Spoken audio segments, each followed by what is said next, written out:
Hello, everyone. Welcome back to the Transatlantic Call-In Show. This is the place where you get to call in and talk to two trans people about all of your questions, anything and everything trans-related.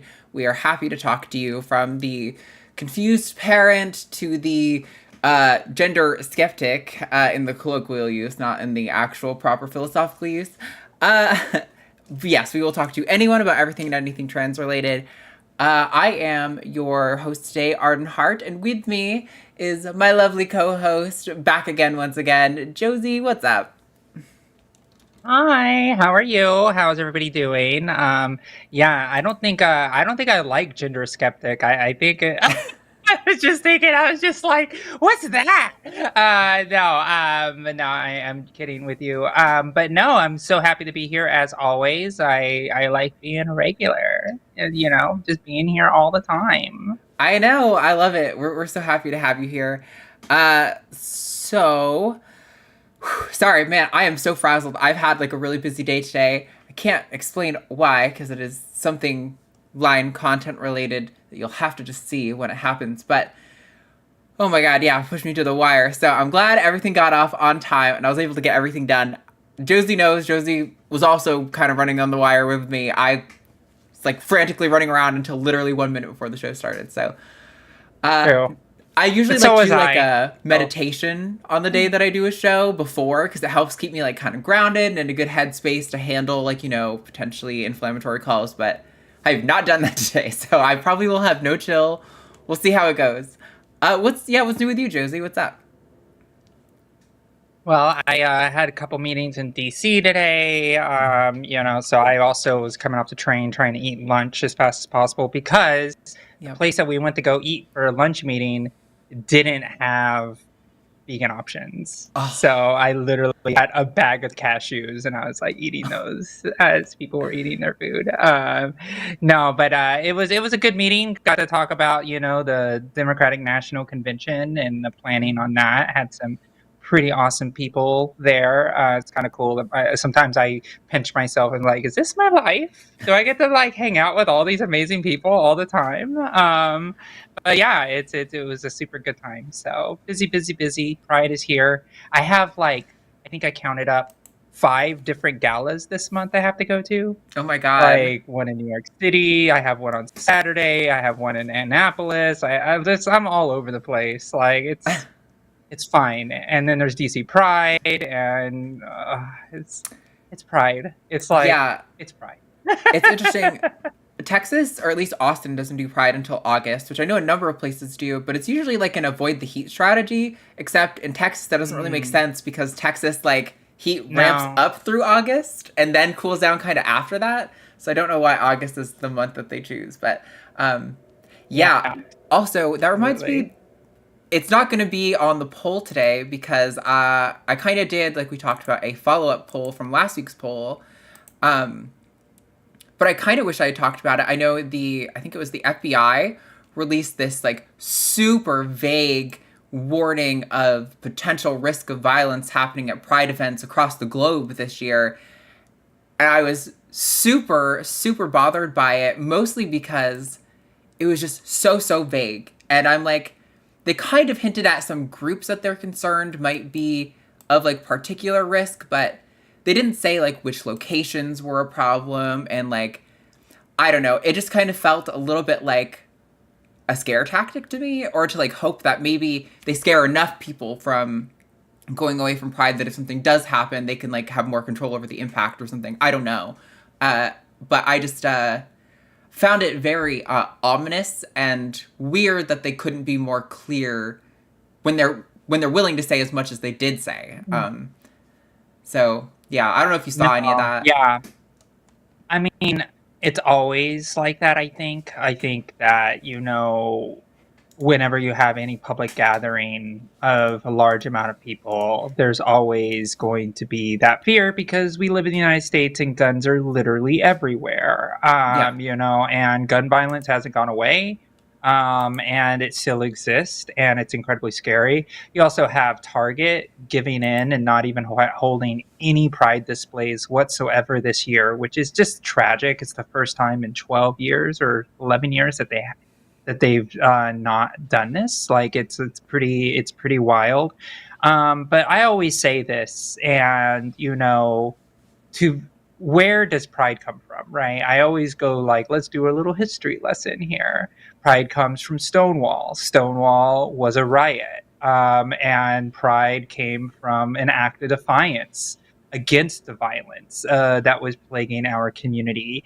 And the threat of violence, well, welcome to being queer in the United States, right? Yeah. And so I think that nobody's going to be afraid to be pushed away from pride, because it's our ability to celebrate. It's either a celebration or an act of defiance. One of those two things are going to happen. And that's what pride is all about. And that's where our roots come from. And we will always stand in the face of everything that is against us as humans. So we'll never forget that. And I think that's what it's really about. And if it has to come back to that, then so be it. Yeah, I mean, I know last year I think Luxander was actually on when we talked about it, but we were mentioning how I think I have a general fear of violence happening at Pride before I ever heard this FBI warning. Even just last year, we were like, gun violence is so common in our country. This is a particularly targeted hate, group that gets a lot of hate. And so wouldn't it all be surprising for something like that to happen? But yeah, so just the vague warning feels to me like it clearly doesn't, in my eyes, make things safer for people. I think it leaves people more unsteady, more uneasy, more prone to something bad happening.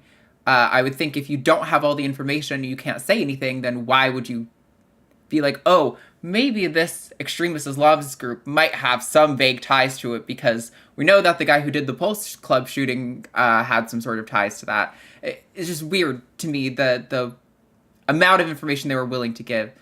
But yeah, I've been nervous about violence at Pride events for years. And so to get this one warning is just so strange. Yeah. It's an election year. Everybody's on edge. And it's just a really scary time. I mean, it's more dangerous to go to a 4th of July event at this point than it is actually a Pride event, which is pretty interesting, because 4th of July happens all over the country at one time, and I think we had 2 shootings last year. Yeah. At a 4th of July event, I'm not sure, which kind of also fits on the narrative that, oh, the queers are in danger, but it's just general public. Gun violence is scary for everybody. It's we walk into anywhere in public, there's a chance that there will be a mass shooting event. I mean, that's where we are in this country. And it's one of those things. It's like, if we were all afraid at the level that we would just never leave the house. Yeah. I mean, you definitely have to take into consideration the base rate at which these things happen, and it is extraordinarily unlikely that you're going to run into a mass shooting when you just leave the house, generally speaking. But I it's definitely nerve-wracking with regard to that stuff in the U.S. But this is a good segue, since we're talking about an election year, to actually go on to talk about our polls from last week and this week. So last week's poll, if I can find the right button, there we go, was, do you trust Biden on trans issues? Out of 9.4 thousand votes, 44% said yes and 56% said no. I have not had the chance to look at the comments. I took this screenshot when I was building this vMix file today, and I'm genuinely live on air flabbergasted, because I'm like, wow, really that many just say hardline no? That's so interesting. Yeah, my heart just broke in real time. I'm sure you could probably go back and see my heart the moment it split. Yeah. No, this is surprising. I'm a little surprised. But I hope, and this is why I think the follow-up question is, do you trust Trump on trans issues? And then compare the two, and then be like, who do you trust more, Biden or Trump? And hopefully that translates into a sobering reality of where we stand in the world right now. Yeah. So I don't have It's kind of data, that's where I feel. but Ooh, there it is. that is this week's poll is do you trust Trump on trans issues? Because I see a lot of the comments, I'm looking at the Biden poll right now, saying things like more than I trust a Republican or more than Trump in the GOP, but that's a low Yeah. bar. I don't trust him, but I trust him more than any Republican.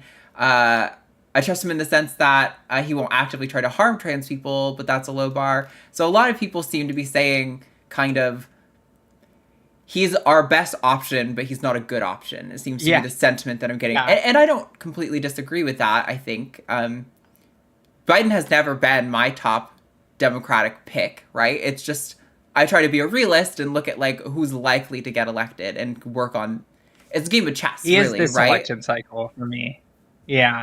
Yeah. Yeah, like this election cycle, he's my top pick because there was no other real options that happened. Right. Right. And this may break some people's hearts, but I'm probably gonna be a delegate for Maryland for Joe Biden at the DNC. Like I'm actually going to do the thing and actually vote and then get him nominated at the nominating convention, right? And that is something that's going to happen. But it's at this point where it's like, I look at the future and see what Trump could do to our rights as a whole.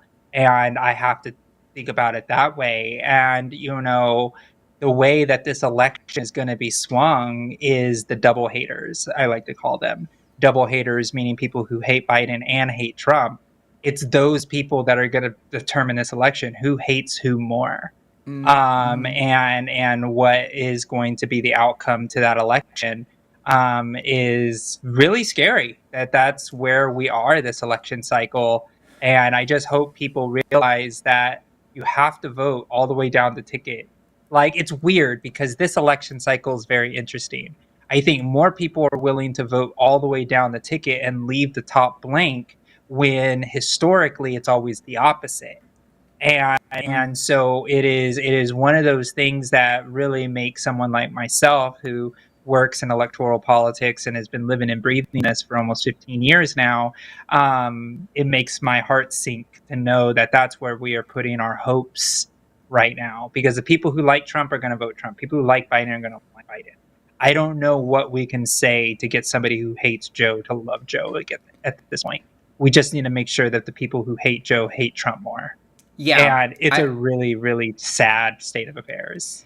I think that it does seem to be the strategy. Because, I mean, I don't necessarily expect people to love Joe. I think Joe has done things that are contemptible for sure. But, I mean, kind of every president is almost necessarily put in a position where they're going to do some contemptible things. So, that's fair enough. But, yeah, I think it really is a matter of... I will say... This, weighing your options. On balance of weighing your options, Biden, this election cycle and in this term has been the most positive president that we've ever had in trans history. Like Biden has done more for trans people than any other president, like probably combined. And that is something for me, I think that's why the previous poll, there are some people who say, yeah, I trust him. Because he has been doing the things. There's still a few things that I could be like, hey, what about that veteran? How about getting veterans access to gender affirming surgeries? How about that, right? Like, that's something that we can be a little bit stronger on. Be a little bit stronger on. It's hard because I feel like he's done really great on healthcare, making sure that we're not discriminated against. Title IX, making sure that gender identity is protected. Like all of the things that I think a president can do, he has been doing. Even, and people may feel this is hollow because of the fact that, anybody like a president can make a day and make a proclamation, but Transgender Day of Visibility was announced as a national thing, and those are some of the steps that have to happen. And I think that as a whole, Biden doesn't have a lot of control over this really wacky political affairs that we have going on right now. Yeah, for sure. It's such a messy situation because I think I definitely deeply sympathize with the objections people have to Biden, and I maybe even share a good chunk of that sentiment. But I also feel like I totally see what you're saying, where, Biden has done things for trans people. It doesn't get talked about a lot. In fact, I see a lot of people often saying, well, what has he even done for trans people? But you were able to just rattle off several things off the top of your head. Yeah. It's like there have been actions taken, but it's a stressful Even time. things like census stuff, like making sure we're counted in the census with the ACS, like actually being able to do a head count and things like that. It's just like, they may seem small, but they're so epically big. If we're able to like count people who are gender nonconforming in this country, we can actually allocate more resources in the massive budgets that we pass every year to give to people that are trans and gender nonconforming, because we actually have the data to say we're going to help this many millions of people doing this thing. And like, I know it sounds small, but it is absolutely huge. And it's frustrating because Biden isn't very good at announcing his accomplishments, right? Trump announces his accomplishment for putting on his pants in the morning, and that's a real thing, right? Like he really is one of those people. It's like I woke up, and I woke up clearer minded than any other person. Cheer me on for waking up this morning, right? And like, but Biden is like going and getting stuff done and doing a lot of things, and it's like, oh, what has Biden done? I was like, I don't know, he's too busy. He doesn't have a huge ego, right? And it sucks that we've reached a point in political politics that we have to have a president that is like bragging about putting on his pants in the morning for people to think that the president's doing anything. For when you have, the checks that were giving out during COVID, Trump demanded that all those checks get signed, right? When Barack Obama also did a check to the American people, but he did it through the paychecks. So therefore people just got bigger paychecks and didn't put his name on it. But that delay of putting the name on all those checks actually stopped people from getting those checks within a month or maybe 2 months later than when it was passed. So we're at a point in our system where Democrats want to do things the right way and get people money faster, but Republicans will be like, whoa, let's not get the money so fast so I can put my name on it. So then when election day happens, I can make sure that I get credited for that check that's written, even though that check came 2 months later after the fact. And it's really, really frustrating because we have to start weighing good governance with political action. And it's breaking our country. It's really gross. I hate it so much.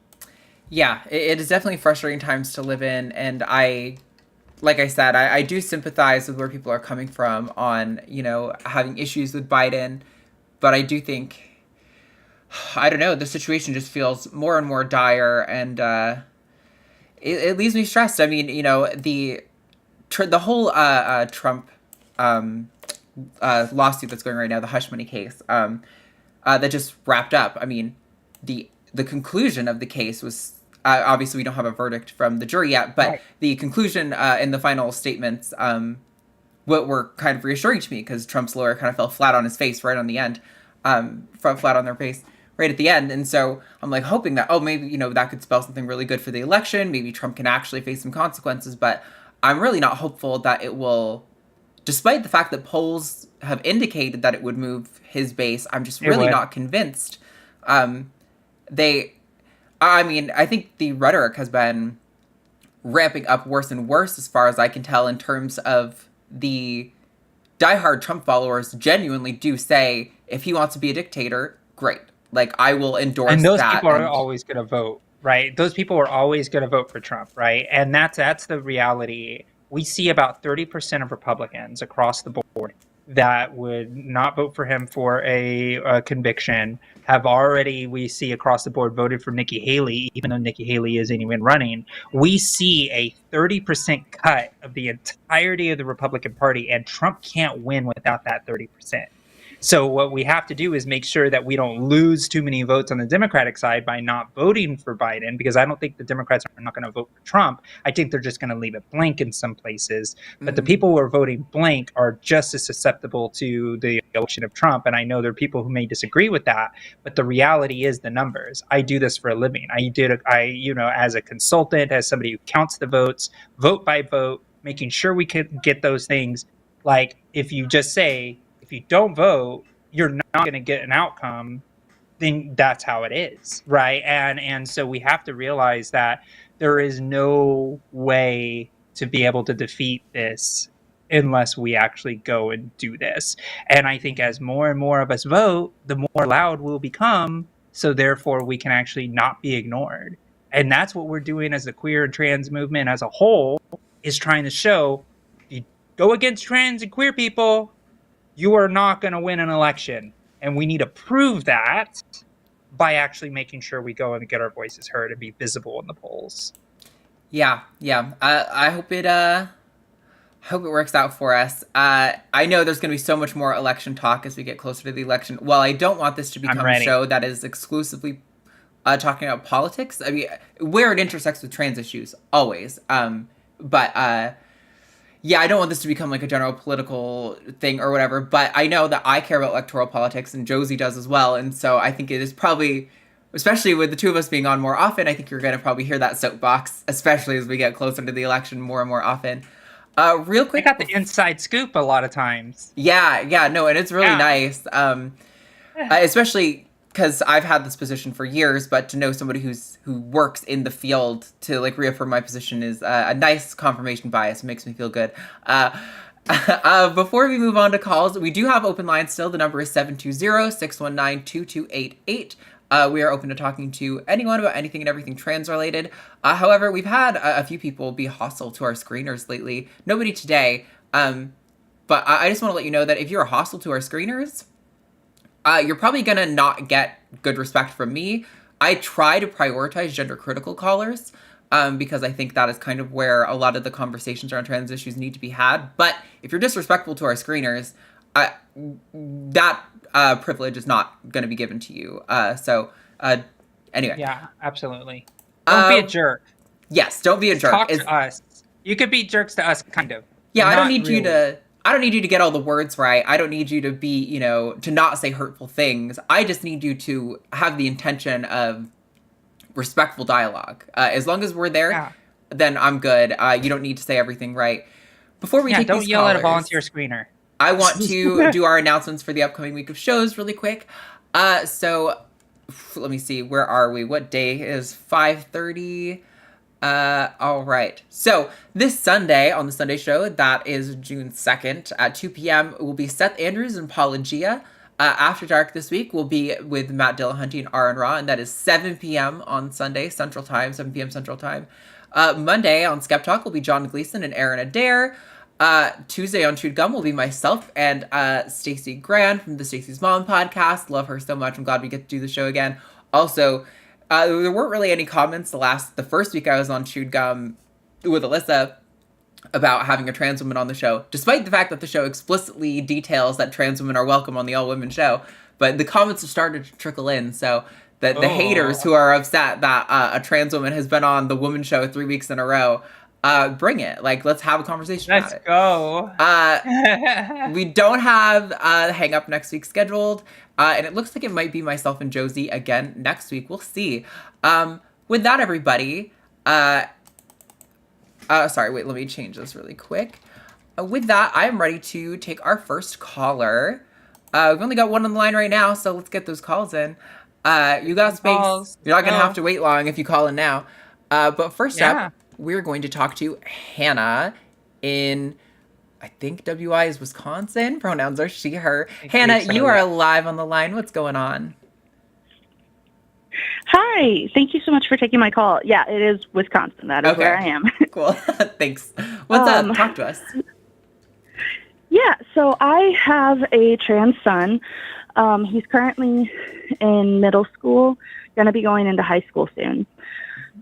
He started transitioning when he was like 10 years, no, 9 years old. And, I'm trying my best to offer as much support as I can. I was raised in a evangelical religious household, so, I didn't have the opportunity to be exposed to a lot of, just the outside world in general. But I'm trying my best to absorb as much content and information and stuff about trans people so that I can offer him as much support as possible. Something that I haven't heard a lot about that I'm kind of having some struggles with right now is his name. So the name that I gave him when he was born obviously does not fit him anymore, and that's totally fine with me. Since he started transitioning, he's been going by Thomas, but has once or twice talked about changing his name to something else. And I found out recently that like a lot of his friends call him a different name. And then like a couple years ago, or maybe it was just last summer, I don't remember now. He wanted to be called Neo for a little bit. And, I'd already been calling him Thomas for so long. I kept saying Thomas. I'd try and say Neo whenever I remembered, but I fucked up a bit on that one. Everybody on his dad's side of the family who his dad, we're divorced. His dad is still extremely evangelical Christian and not supportive or approving, so only calls him TJ because that is something that he was called before he started transition. And so all of his side of the family calls him TJ as well. So I'm sorry, I'm rambling a little bit. You're right. So some of his friends call him Finn right now. And I only found that out because I heard him on a phone call with somebody else the other night, and I heard that friend call him Finn. And he has never asked me to call him Finn, so now I'm worried that I fucked up. And and I want people to, respect him and take him seriously. And maybe that's just, some hang up of my own, but like I want people to, I worry that because he's still young, if he wants to change his name every year, like worry about the consequences of that, but I want him to be happy with himself, obviously. So I'm trying to figure out what the best thing to do here to support him is. Yeah. Well, I think it's kind of cool that we're moving into an era where a kid realizes that a name is a little bit of an arbitrary thing and that he can kind of try on different names if he wants to and see what he likes and what fits. And I don't necessarily see anything wrong with that. I understand your concern about potential impact. I think that's a very reasonable parental concern to have. However, I want to say that I think considering the age of your kid right now, I think if there were ever a time where he could switch his name a bajillion times and it not really have an impact, it's right now. So I think maybe it's good to kind of like let him do that right now and let him try things and see where he fits in. And if he eventually, inevitably, he's going to eventually find something that works for him. And I don't think there's really anything wrong with that. Josie, you look like you're ready to jump in on that. Yeah, absolutely. First, thank you for being a supportive parent to a trans child. That is incredibly, you're raising a unicorn, and that's an incredibly exciting experience for you, and you seem like you really care, and I'm very happy that he has a loving and supporting home, first off. I just want to say thank you. You're great. And when it comes to names, and when it comes to names, like, I actually had a little bit of I was experimenting with different names, and I had other friends call me different names before I was like telling other people certain names. So, for example, I went by Olivia for like a hot second.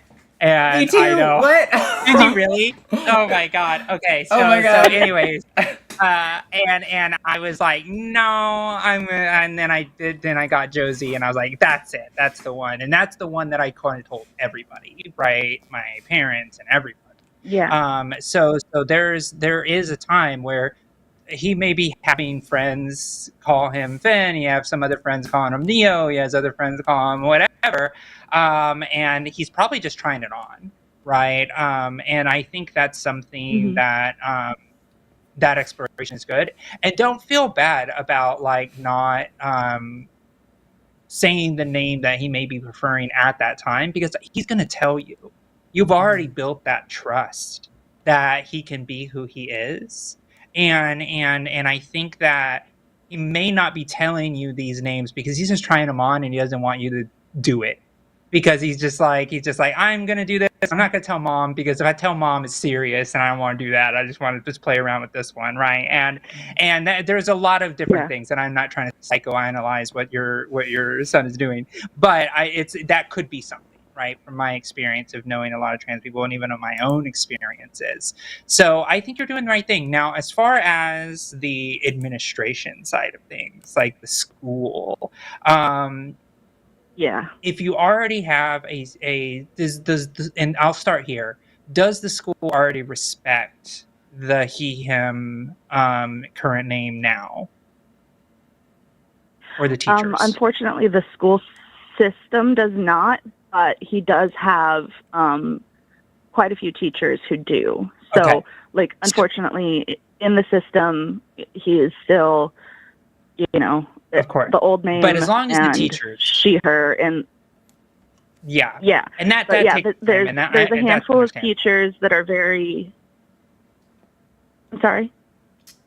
I was like, as long as there are a few teachers that are being supportive, obviously we want them all to be supportive, but you are in a state where it's still Right. evolving. I am in Wisconsin. Yes, but you do have a couple trans elected officials out in Wisconsin, right? And that's good. And I actually know her. But the thing That's so that cool. you just think about is, Nina Dina Martinez Hernandez, in Madison. So I would just think about the fact that having the conversation with your teachers and say, hey, look, we're still in exploratory phase. If he says to call him something different, try to abide by that, just like a nickname, right? And I think that will probably be good, But I wouldn't worry about the administration, because the administration's already using the wrong name anyway, right? So as far as that stuff, so he will come down on something, or he might not, but he will eventually when he has to actually change his names legally on his documents. He's like, you got to make a choice. Yeah, I mean, I think when it comes to that stuff, it really is like, you could have like a legal name that you're like, okay, this is the name that I'll change my name to on all the paperwork and for all the documents, but what people call you, doesn't really matter at the end of the day. You can have anyone call you anything. So yeah, I think it's totally fine to be flexible with that. And I'll say, just as like a hopeful point on the administration not being super cool, but teachers being cool. When it comes to like adverse childhood experiences, a lot of the research on that shows that even just having one adult in your life who is super supportive and super protective mitigates like most of the negative impact of discrimination. So it's super awesome that there are teachers in his life that are being supportive and helpful. That'll set him up for hopefully a lot of success down the road. Yeah, he's got a couple of teachers who are also part of the queer community, which is great, and he's got a queer friend group, and it's actually I'm in Green Bay, and there's actually a trans youth group meetup that happens once a month here, and so there's also, and it's led by trans adults, which is amazing. So like, I'm trying to get as much support for him as I can. That's awesome. Yeah, I think you're doing a great job. Yeah, for real. I will tell you, like, when I was growing up, I first came out when I was like 14 or so, and my mom, we didn't know any trans people. She didn't really know what trans was until I came out to her, and she definitely did her best. She didn't get everything perfectly right, but I have such a strong relationship with her because out of all the people in my life, when I was going through that, she was like lockstep. I love you. I support you wherever you end up. I'm going to be there for you because I love you and I'm your mom. And that has gone so far for our relationship. So it sounds like you're already doing so much for your kid. I think you're in a really good spot. Yeah, hopefully you don't have too much anxiety over the changing names. I think that's probably just a normal exploratory thing for a kid. And especially as a queer kid who has like the privilege to be queer at such a young age, like, I think that sounds really awesome that he can like do that, you know, really, really experiment and try on different things and not have to worry so much about, you know, the long-term implications of that. Yeah. Yeah. Well, thank you so much. Just one final little question, if that's okay. Mm-hmm. Yeah. Yeah. Do you think it's helpful or harmful or reasonable for me to express my concerns about the constant name changing? Should I just keep that to myself? I think it's good to be honest with your, personally, I think this is a little bit subjective. I'm not sure if there's like a true correct way to do this. I think it's good to be transparent with your kid about being like, you know, maybe like you wish that you would be included on more of those decisions, but also acknowledging that you respect his autonomy and you respect that he has like a right to try those things on, but that maybe you would wish you could be included because you love him and you want to support him. I think that those kind of conversations can be really good. But Josie, maybe you disagree. Yeah. I do a little. I wouldn't express concern. I don't think there should be a cause for concern. I think what you can do is like, hey, I think it's cool that you're exploring with your names. Just let me know whenever you want me to change your name, and that should be really it. Now, when he gets older, he like when you're actually talking about name change documents and things like that, or maybe it is time to be like, hey, you know, at some point we are going to have to legally change your name to something, and you know, just keep that in mind as you're exploring, right? Just to keep it in the back of his head, right? You know, because you're going to need a driver's license one day. You're going to need all this type of stuff. So just think about like when you get that done, that's like a one-time thing, and it's really hard to change later. Right? It's not impossible to change later, but just tell them it's very difficult to change later. You know, so when it comes time, like just think about it. And I think it's going to resolve itself, Hannah. I really do. I think it's going to resolve itself. It's going to be one of those situations where you may explore for a year or two and then really land on something that feels right. Okay. Yeah. Okay. Thank you, Arden and Josie, so much for your help. And I really appreciate this network and this show in particular, specifically, and all that you folks do. So thank you, and you know, keep up the good work. Thanks for calling in, Hannah. I really appreciate it. Best of luck with your son. If you have other thoughts, maybe if a conversation goes poorly and you want to like let us know our advice was terrible, I would love to hear that. So maybe we can refine our process and help people better, you know? But best of luck, Hannah. Yeah. Okay. Bye. All right. Thank you. Bye. Hey, Arden, can you vamp for a second? I need to just get my spare headset charged just in case it dies. Which I don't think it will, but I'm gonna prepare. So just vamp for a second. I'll be right back. Totally. Yeah. So we do have lines open right now. It looks like somebody else is being screened, but we only have one person currently on the line that after hanging up with Hannah. So if anyone else is in the audience listening, maybe thinks the advice we gave was bad and you want to tell us why, I want to welcome those kind of conversations because I'm totally happy to disagree with people and to be shown where I'm wrong, but definitely come at this with a sense of attempting to have a sincere conversation. I'm going to meet your energy. So, you know, if you come in hostile, I'm going to bring it right back to you. I think viewers of the show know that I am not afraid to go hard on people who bring that kind of energy. We all set now? And I will logically just be like, oh, you sound so dumb. Listen to yourself. Okay. Let's bring in Drick. Pronouns are he, him in the UK. Wants to talk about gender identity and gender expression. Drick, you are live on the line. What's going on? Hey, can you hear me? Yep. Yes. Yeah. Just to get really explanation of what the difference is between gender identity and gender expression, because there seems to be some differences but there's obviously some overlaps. So yeah, I just want to get you sort of breakdown of what the main differences and similarities are, really. Yeah.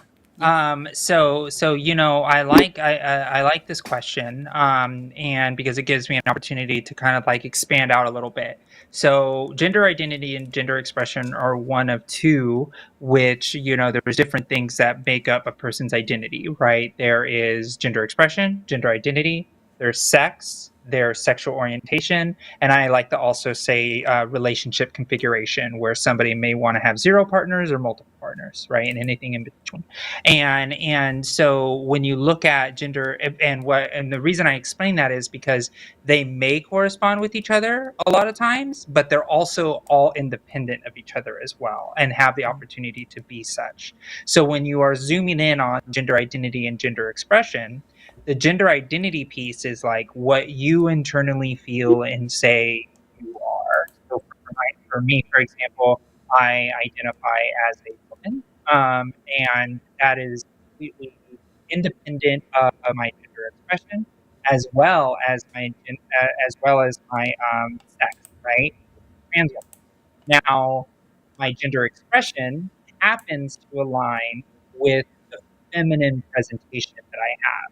And I also say gender expression also counts my pronouns. So my gender expression that helps people, I help understand my gender identity in the way that I choose is my she, her. I like to wear makeup. I have long feminine hair. I have, feminine clothing. And that is all the things that I choose to express outside of myself, including my pronouns because of the linguistic expression. That is what the gender identity expression is. Now, if I had a different gender identity and I was like, say, I identified as a man, then I would just be a feminine man, right? Because those are just different things in those expressions. So, for example, a cis woman can present very masculine and be called a tomboy, but they're still a woman, right? And that's how they identify.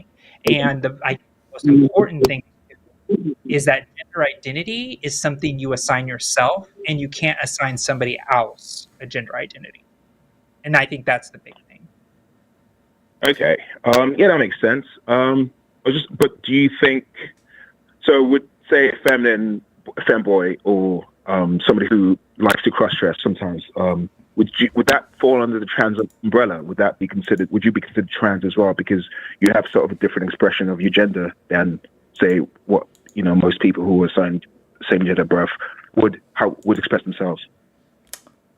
Ooh, I love this territory. Yeah. I think it's a little bit contested exactly. And I don't know that I feel like I have a firm position on this, and I don't know if I think anyone should have a super firm position on this. I think if somebody feels like their degree of gender variance from the norm makes them trans, then to me that's enough. But also I think there are plenty of people I know who are like maybe butch lesbian, and they're like, no, I very much do not want to be thought of as non-binary or a trans man. I am a woman. I am just very, very masculine presenting, and that's where I stand. And so I really think it's a matter of self-determination, exactly whether or not you're in the trans community just by virtue of your expression alone. That's right. I would say your trans identity is very linked to the gender identity category that we expressed before. Like if somebody expresses themselves and say, yes, I am trans, they are basically saying I am not cis, right? And so essentially they have to make that determination for themselves, because it wouldn't be great, like Arden said, like, if there's like a person who's like very tomboy or butch in their presentation, they still identify as a woman, so it wouldn't be right to say no, but you have trans tendencies. That's something you can't apply to someone else. It's something, I know, trans tendencies, but it's something that person has to identify themselves as trans. So you really have to go by what the person, how they define themselves, how they label themselves, and so it can be a bit, I guess, confusing for some outside who see somebody who may look extremely feminine or masculine for that matter, and actually identify as the gender they were assigned at birth, right? But be completely, express themselves completely different from that and be very masculine or feminine, whichever way that falls. And so for people from the outside, for example, it'll be like, okay,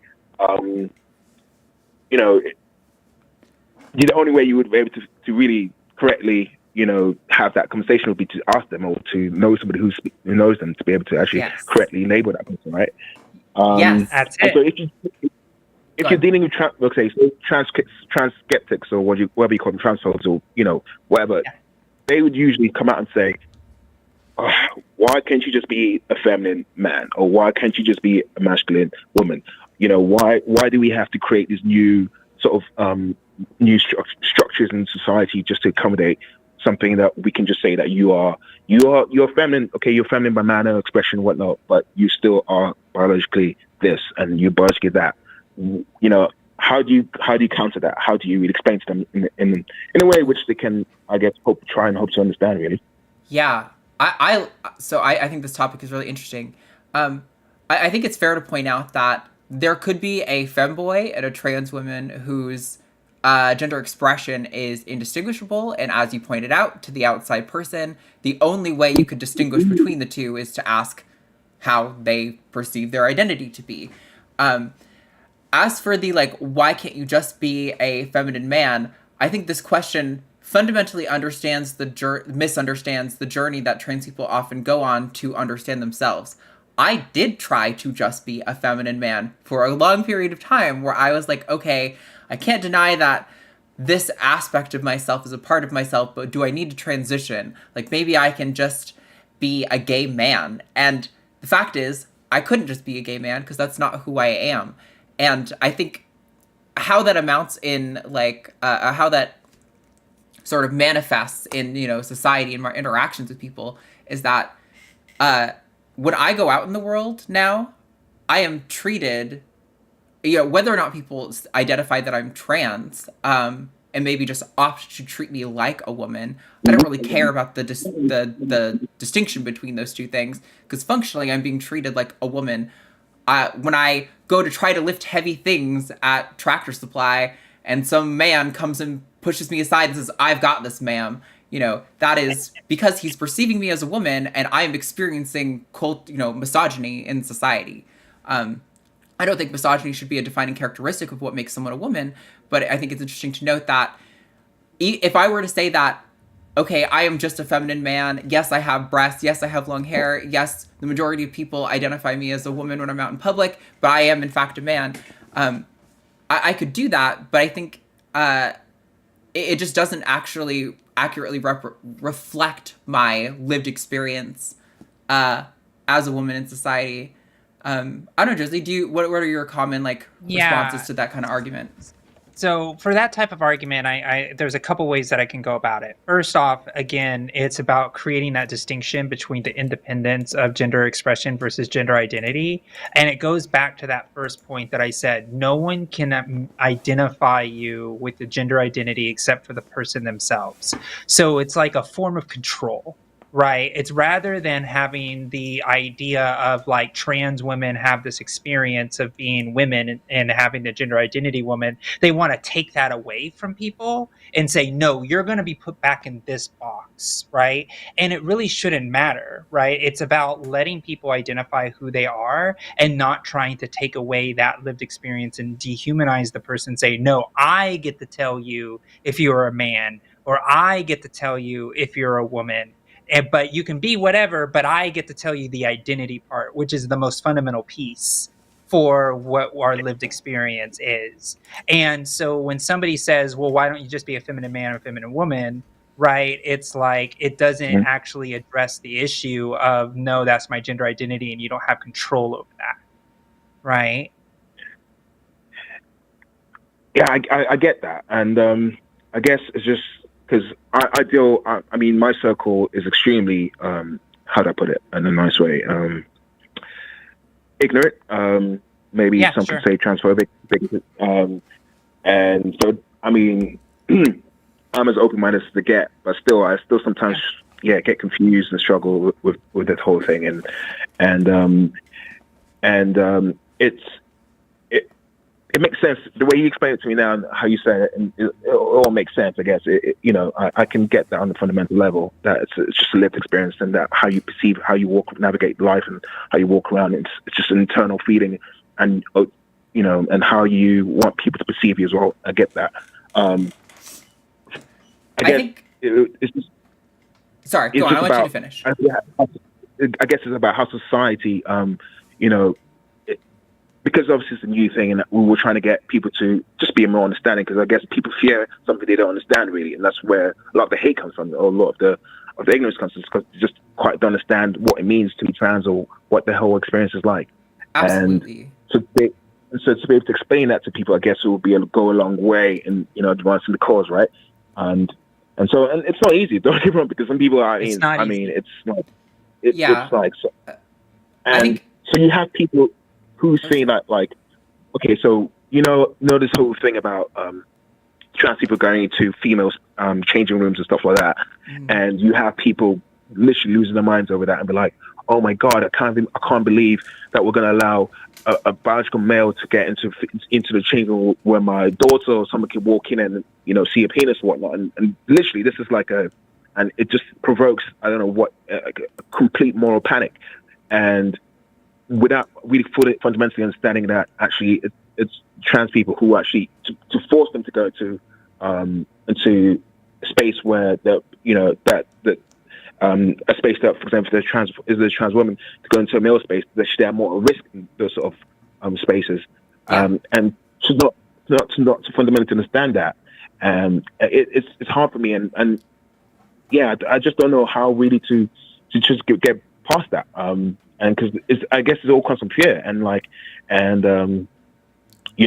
someone doesn't quite understand what you explained to me now, it's hard, it's really hard, and I think one of the maybe more like a more basic way that I kind of talk about gender expression, it's kind of like kid gloves language, which you need a lot in these conversations, because you're really trying to get people on that entry point, just to like kind of conceptually be there with you, and then you can kind of expand upon the nuance and stuff. Is I think that gender expression is really like a language to communicate your lived experience of gender, and I think sometimes that's something that I found has been effective.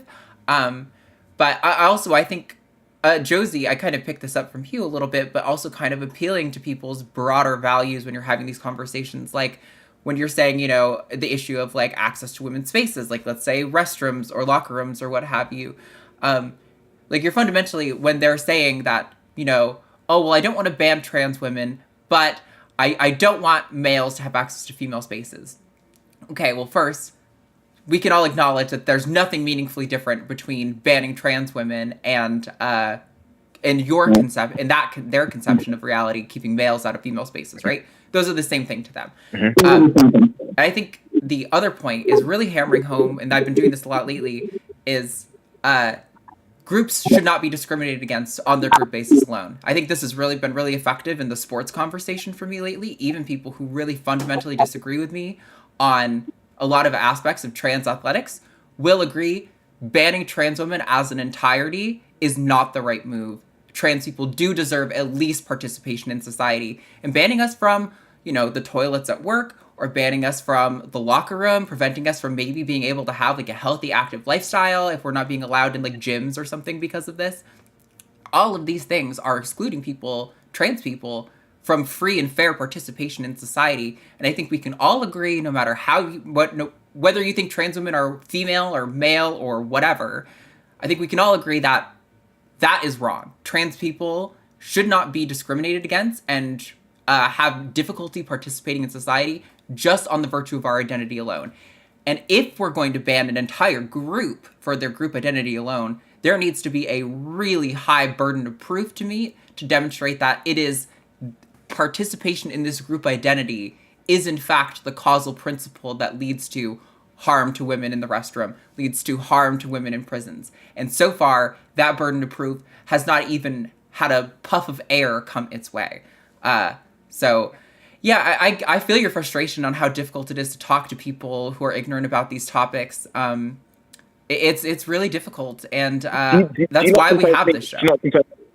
Do you not sometimes think how trans people, how could they live about 150 years ago? like, and how hard it would be for them, because there was nothing like trans healthcare. Obviously, there's no trans healthcare back then, as there is today. And you hear stories about some of them, how they did manage to sort of integrate themselves as the opposite gender. In life, some of them, some females, went to war, fought on civil war, stuff. I mean, I read some incredible stories about some trans people who managed to do that. And you think back, and today you deal with people who are like, oh no, this is new, this is something new, this is common, this is TikTok, this is people spreading, this is this contagion, all this stuff. And we're like, actually, no, it's just that there's just a little bit more visibility that we've just advanced.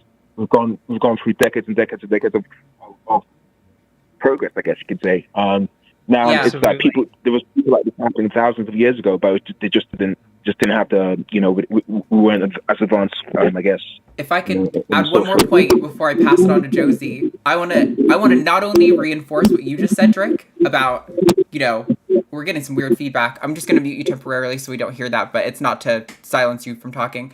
Not only can we look back on like human history that we can observe and notice trans people, but some of our closest relatives in the great ape family, bonobos, have such a liberated way that they go about interacting with each other sexually. Pretty much any time they want to solve a conflict, they fuck it out.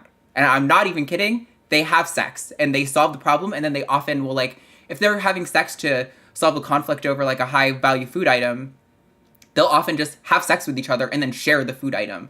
And like great apes have been playing with gender and sex for literally as long as we've existed, because there are no rules about this shit. The rules are things that we made up and imposed on it. There's nothing intrinsic about gender that says you have to have short hair, that you have to like trucks, that you have to do this kind of job, that you have to protect the tribe. None of that is real. Those are things that we have imposed on all of this. And so I think really what trans people are advocating for a lot of the time, not everyone, is this sort of liberation mindset of getting us to a point where, none of these things have to weigh on people. If somebody wants to transition their body physically and inhabit that space, they can do that, and there doesn't have to be any sort of implications on any of the way that impacts their life. But sorry, Josie, I know you've been dying to jump in. Sorry, I'm going to keep you muted for now. Yeah, and Derek, I think what we're hearing is the feedback from the actual YouTube. If you're watching us, that's probably what I'm hearing. Mm-hmm. But anyways, I know you're still muted. I'm sorry. It's not because we don't want you to speak. It's because there's a lot of feedback. But the one thing I wanted to add as well is absolutely to everything Arden said. We've been throughout history. Electrolysis has been around. We've had gender affirming care and surgeries of all different types throughout history. We've seen it through anthropology. We had a trans emperor, all that type of stuff. But I also want to mention as well, a lot of these have a lot of from when we were trying to win marriage equality, where people are like, oh, this is so new, this is weird. It's like, no, we've had it through history. Like, who love, same-sex relationships, love just as much as anybody in a straight relationship. Like, all of that type of stuff had to happen. And people, just like you said, because they don't understand trans people and they don't understand the lived experience, they're fearful, right? And like you said, ignorant and don't understand and actually know trans people. I think that a lot of times, when people and trans people start going into society and start being and are thriving, and people have more experiences and friendships with trans people, I think a lot of those bigotries kind of just melt away. And I think that's one of the things that we have to be able to understand and be able to look at. But go ahead and unmute Derek, Arden. Oh, yep, sorry. There you go. Now you're unmuted, Derek. Sorry, Derek. Yeah, great. Yeah, no, that's all good. That's all good. I mean, I definitely agree with what you just said. And yeah, it is disheartening sometimes. And I mean, I was, I've also learned a lot of the last, 10 years or something about all of this, and just being able to really open my mind about it. And I think what you said is true. We just have to be be people who are completely okay, who are fine, who are completely supportive of trans people and experience and want them to have just as much rights as everybody else, and and live their lives to the fullest and let them flourish. We need to be able to speak up more. And I think is people who are scared are quite, they're quite loud out there. They're very, on social media and politics and stuff like that. And we just need to be able to counter that and just be as supportive as possible as well. And so, I'll do my bit. And thanks, guys, for the call. No, Derek, thanks doing your bit helps a lot because you keep these conversations alive. And I'm really happy that you are having these conversations because there isn't enough trans people in the world to help us gain our own acceptance. We need allies like you that actually keep the conversation and say, hey, wait, challenge their point of view. Say, why is this your problem? Why is this thing? And keep on it. So I really appreciate you. Likewise. All right, we appreciate you guys. Thanks so much. Bye. Thanks. See you later, Drake. Yeah, the only soapbox I want to add to that after is I personally have been exhausted with trans activism. I've been talking about this for well over a year. I've been doing this stuff since before I started this show, and this show has probably been the most concerted effort that I've done to regularly address trans issues, for sure. But I really look forward to the day when I can have my little farm and go about my life and go about society and to not have to talk about this issue anymore. Not because I don't want to hang out with trans people and talk about it with trans people. I just don't want it to be a topic that is constantly debated. The value of my existence, whether or not I have a right to participate in society, is debated. I just want to be able to have free and fair access to the life, liberty, and pursuit of happiness that every other American is promised in the Constitution, that we are heavily impeded from accessing as trans people. And that's the dream. Just basically leave me the fuck alone is I think how you can sum that up, Yeah, exactly. That way that future trans kids don't have to deal with this crap and they can just be themselves and just grow up without any type of bigotry thrown out their way. Yeah. So I did close the lines. That means no new callers for the rest of the show. If you're currently in the queue, that means we are planning to get to you. It's just we have lines filled up during that second call, and we're already at 3:00. So I don't think we could do much more than that. So we will probably just go in order that they came in because it doesn't seem like anyone is particularly combative in the list. So first up, we're going to do Kit, pronouns are she, her, in Texas. Kit, you are live on Transatlantic. Talk to us. What's going on? Hi. Okay, so I basically realized I was trans. Well, I realized I was fluid, at least, in my late 30s. And then, in my 40s, I am realizing I don't think I'm a woman. And I have a really good therapist, and I'm so lucky that my partner is really supportive, but I am just lost. I don't know. I kind of don't know where to start. I've been exploring this for a couple of years, and I still feel like I know nothing. And yeah. Can I? Are you gonna? Because I can jump in right away. You sound like I did when I went about 4.5 years ago when I came out at 34, where I was just I don't know what to do. Oh my God, what do I do? All of that. And it's a very normal thing to feel. Of just you're kind of in a free fall state, and you're just oh gosh, something's gonna happen, something's gonna give. I know I'm not cis, right? I feel. Am I getting that vibe, Kit? Is that your feeling that you know you're not cis? Okay. Yeah. Right. Yep. Yeah. Go ahead. Yeah. Oh, I really tried to push it down, and really tried to. I don't think I have dysphoria. I think I'm fine. I think I'm good. And I woke up one morning with a panic attack because I felt trapped by my chest. So I was there it is. So but I can't tell you how much it means to me to hear that that's normal.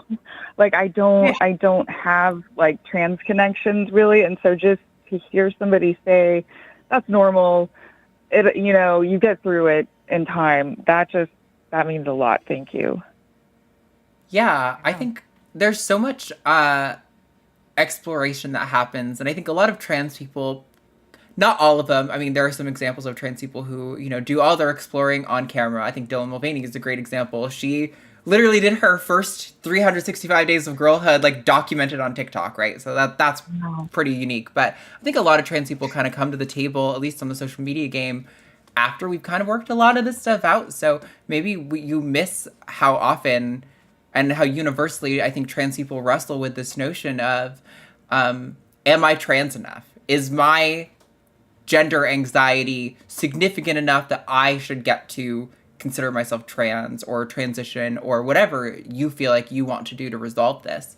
But we all definitely go through it. And I think for me, it took a lot to overcome it. I told this story before on the show, but I'll tell it again. I spent months, you know, while I was just starting hormones, or even a little bit before that, where I would put on makeup and wear like women's clothes, and I would get ready to go to the grocery store, and then I would just sit in the parking lot for hours and then go home because I could not work up the courage to do it. And eventually I did it.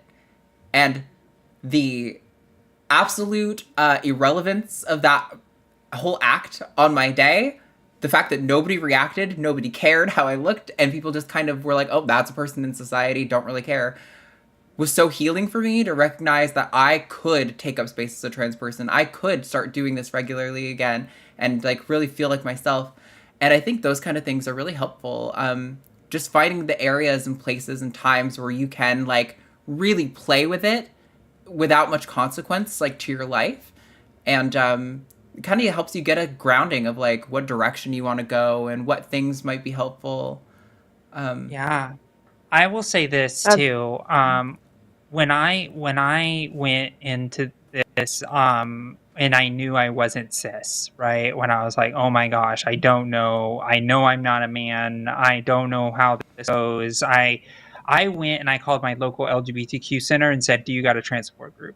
And I went and I sat in my car for about 30 minutes because I was so afraid to get out of my car and go into that space. And I didn't even know what to do when they said your name and pronouns. I just put like the letter J and I put question marks on pronouns because I had no clue, right? And I remember the group, when they finally came to me to introduce myself, I broke down into tears and I'm like, I just don't know, right? And it was like a very real thing. But at that moment, I was embraced by a circle of people who are all going through very similar things or recently went through similar things.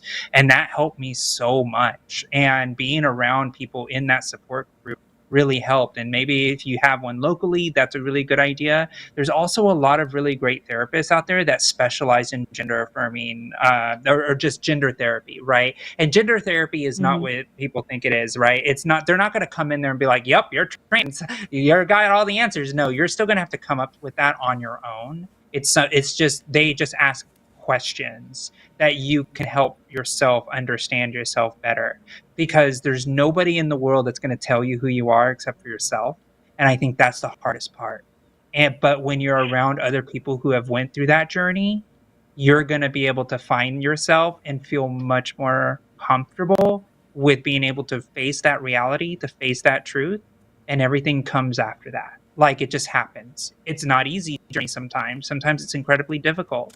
But when you start that journey, you can start being at peace with yourself. Yeah, that's honestly, like, I feel like I should have thought of some of those things already, but like, that is really good just from both of you. Yeah. And yeah, I just like to hear your experience too. Like, I had a mini anxiety attack when the call screener asked for my pronouns. Yeah. So it just really helps to know this is normal. And yeah, I think I need to get a little bit more bold in exploring it just for my own sake.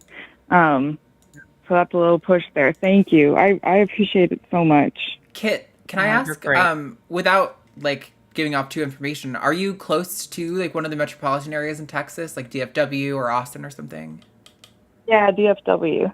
There's definitely groups in all of the metropolitan areas of Texas that will have access to medical treatments if that's something you want, and like support groups like Josie said. I would definitely like look into some of those and give them a try. Okay. They're not for everyone. Like, I'll be straight up, I definitely have gone to some groups that I loved and some groups that didn't work for me, and that's totally okay. Sure. But I think it can just be helpful to be like, okay, I'm not the only one at this stage of my gender journey. Like, there's guaranteed going to be other people there who are probably right along step with you, like, just kind of discovering that they're maybe trans or at least not cis, and, you know, whatever that means to them, and trying to figure out what they want to do about it. And yeah, it helps so much to have that sense of community.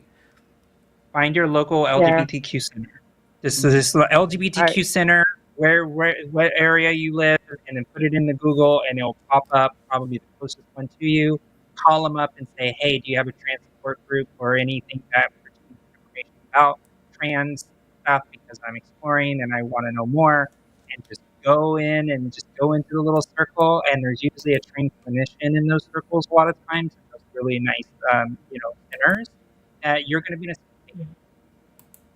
And I think that will help you a lot, just being around the energy of people that help you understand yourself because they're going through it themselves is really helpful.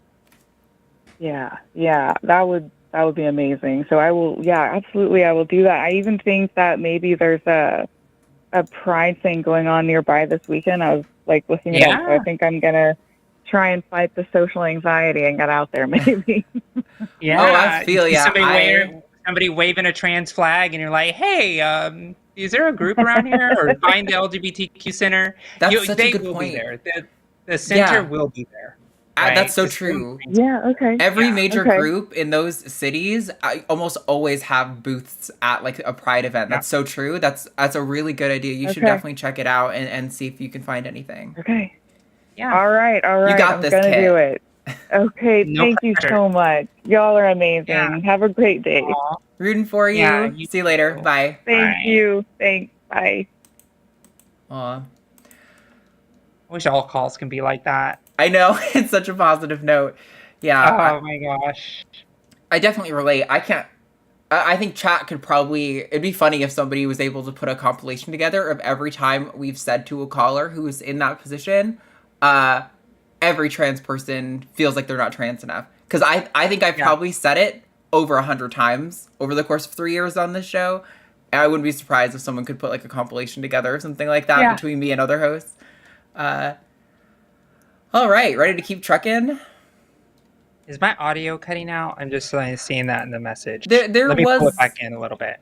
Yeah, there was better? a little bit of cutting out. It is a little bit better now. Yeah, I think you're okay. I had the mic a little far from my face. That's probably what it was. Okay, yeah. I think probably that with some like automatic gain control on my end might have been causing that. So I was trying to play with that while at the end of that call to see if I could fix it. And I think that does sound better. So, all right. Okay, great.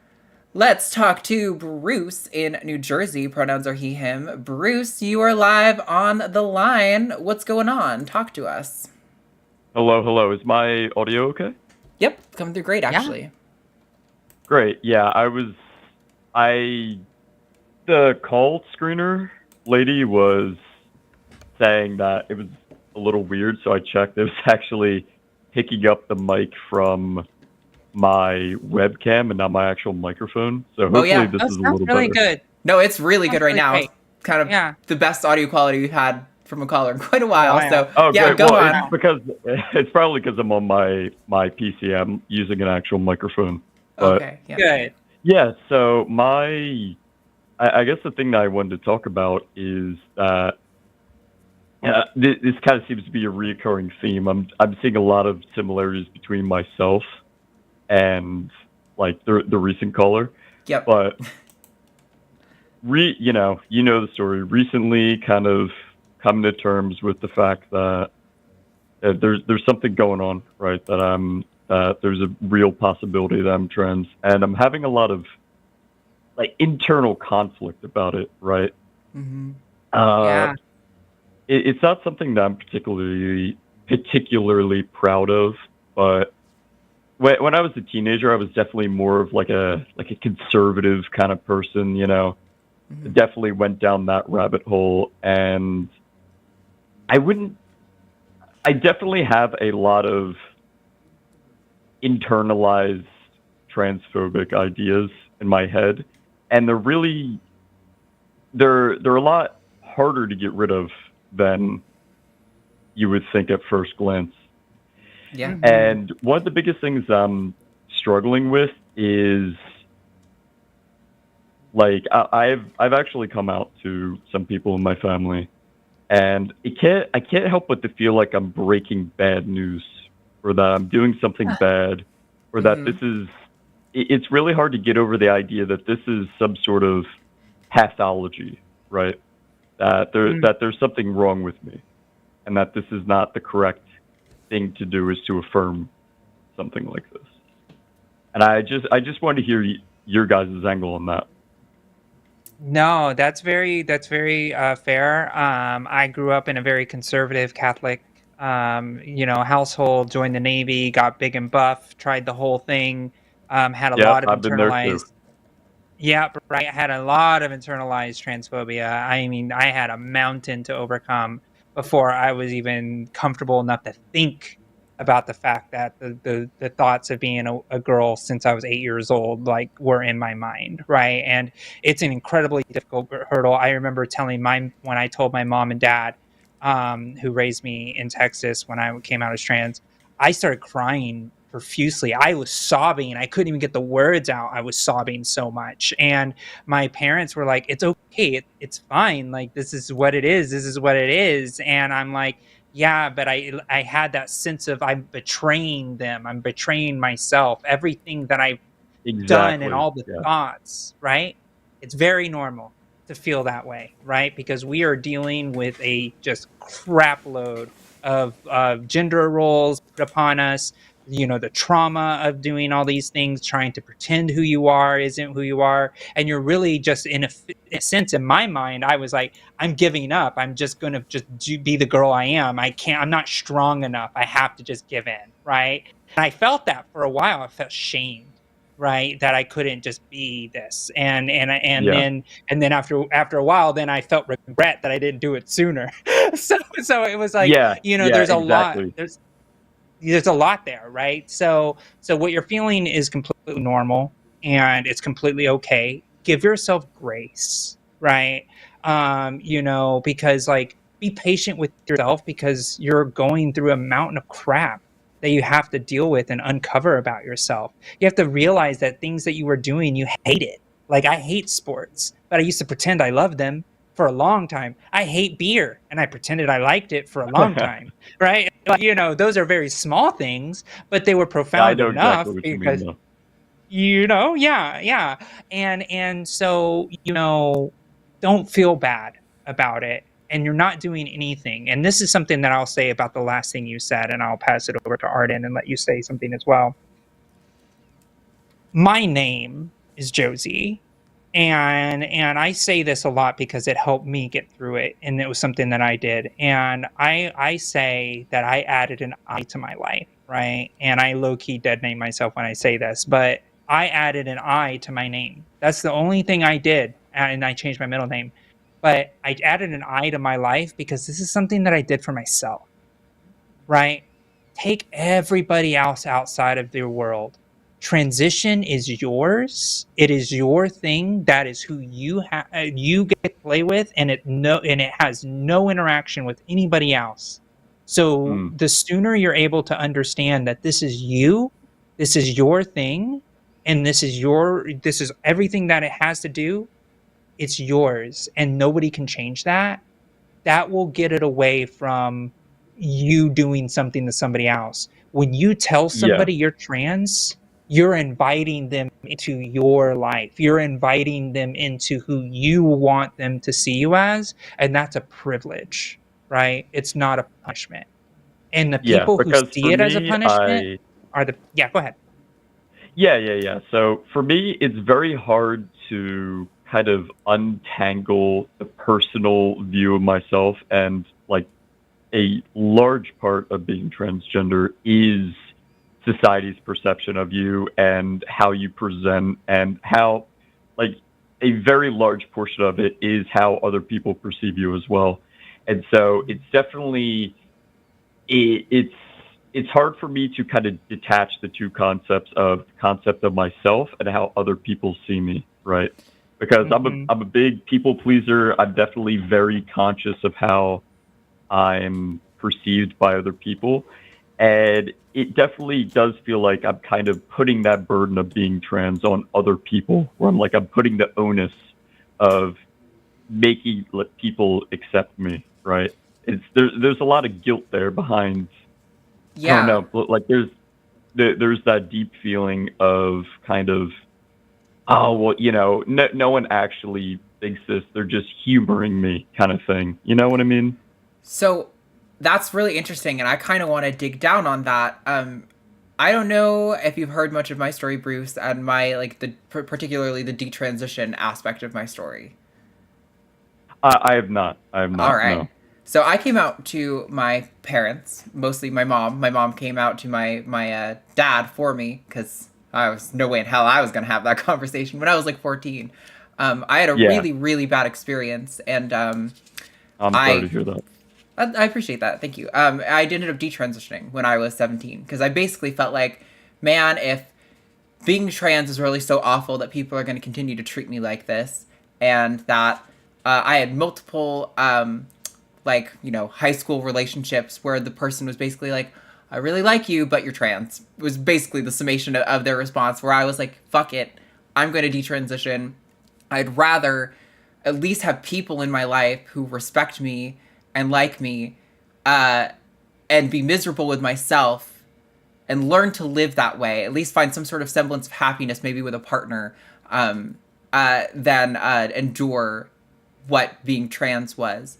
But the thing I learned is I think it's a mistake to think that people have to accept you and that people have to like you. The thing that helped me kind of accept myself as a trans person was to say, all right, let me just humor this side of myself that's constantly worried about what people are thinking of me. What if people don't accept that I'm a woman? What if people think that I'm a freak and my family's embarrassed of me or something like that, right? Does that mean that I shouldn't transition? Nope. It has no impact on whether or not I should transition. Does that mean that I should be afraid to take up space to, like I was talking about earlier, go to the grocery store looking like a woman?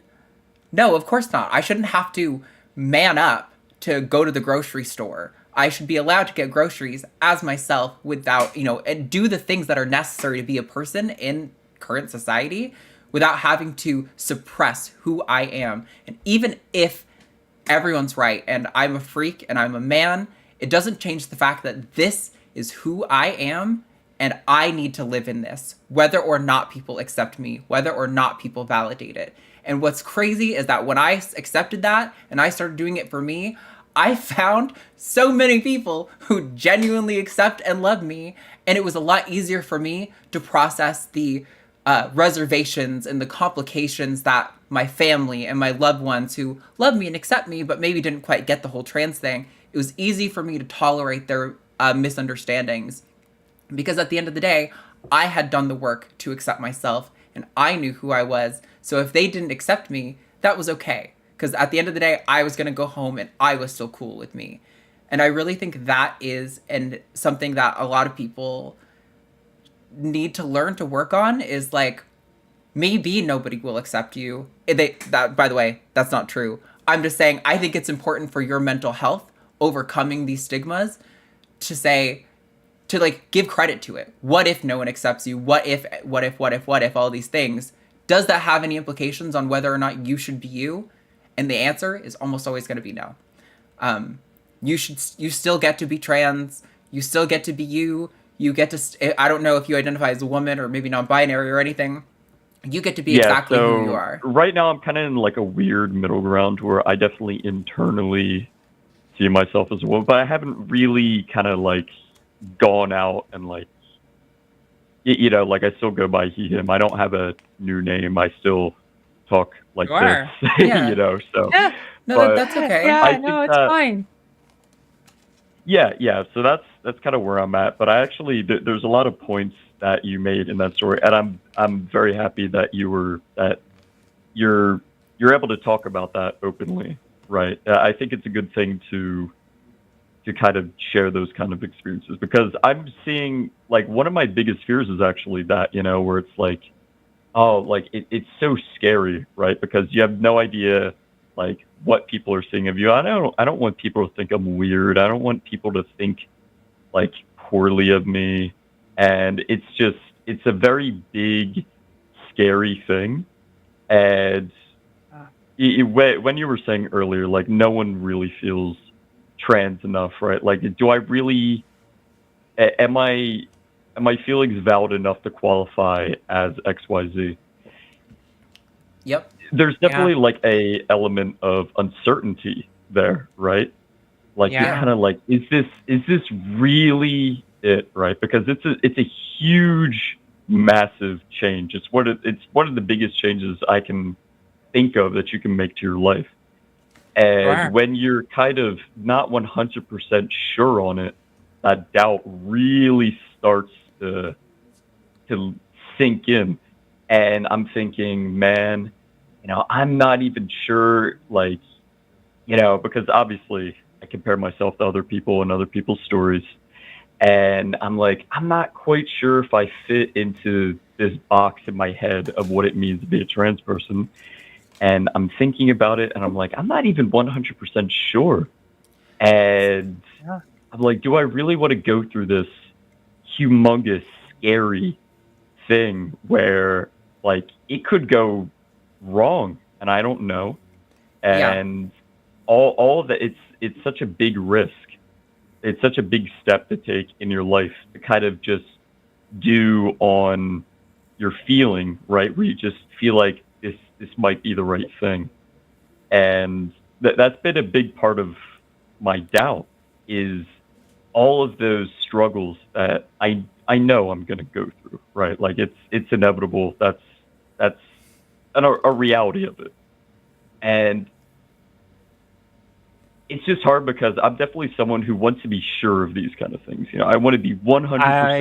I exactly know. I used to be an engineer.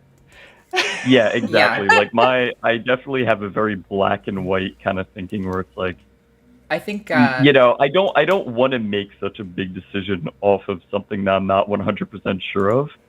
And it doesn't help on top of that to the point where I think that, maybe this is something that's wrong with me, right? This is something that, like, I've definitely there's still kind of that whole,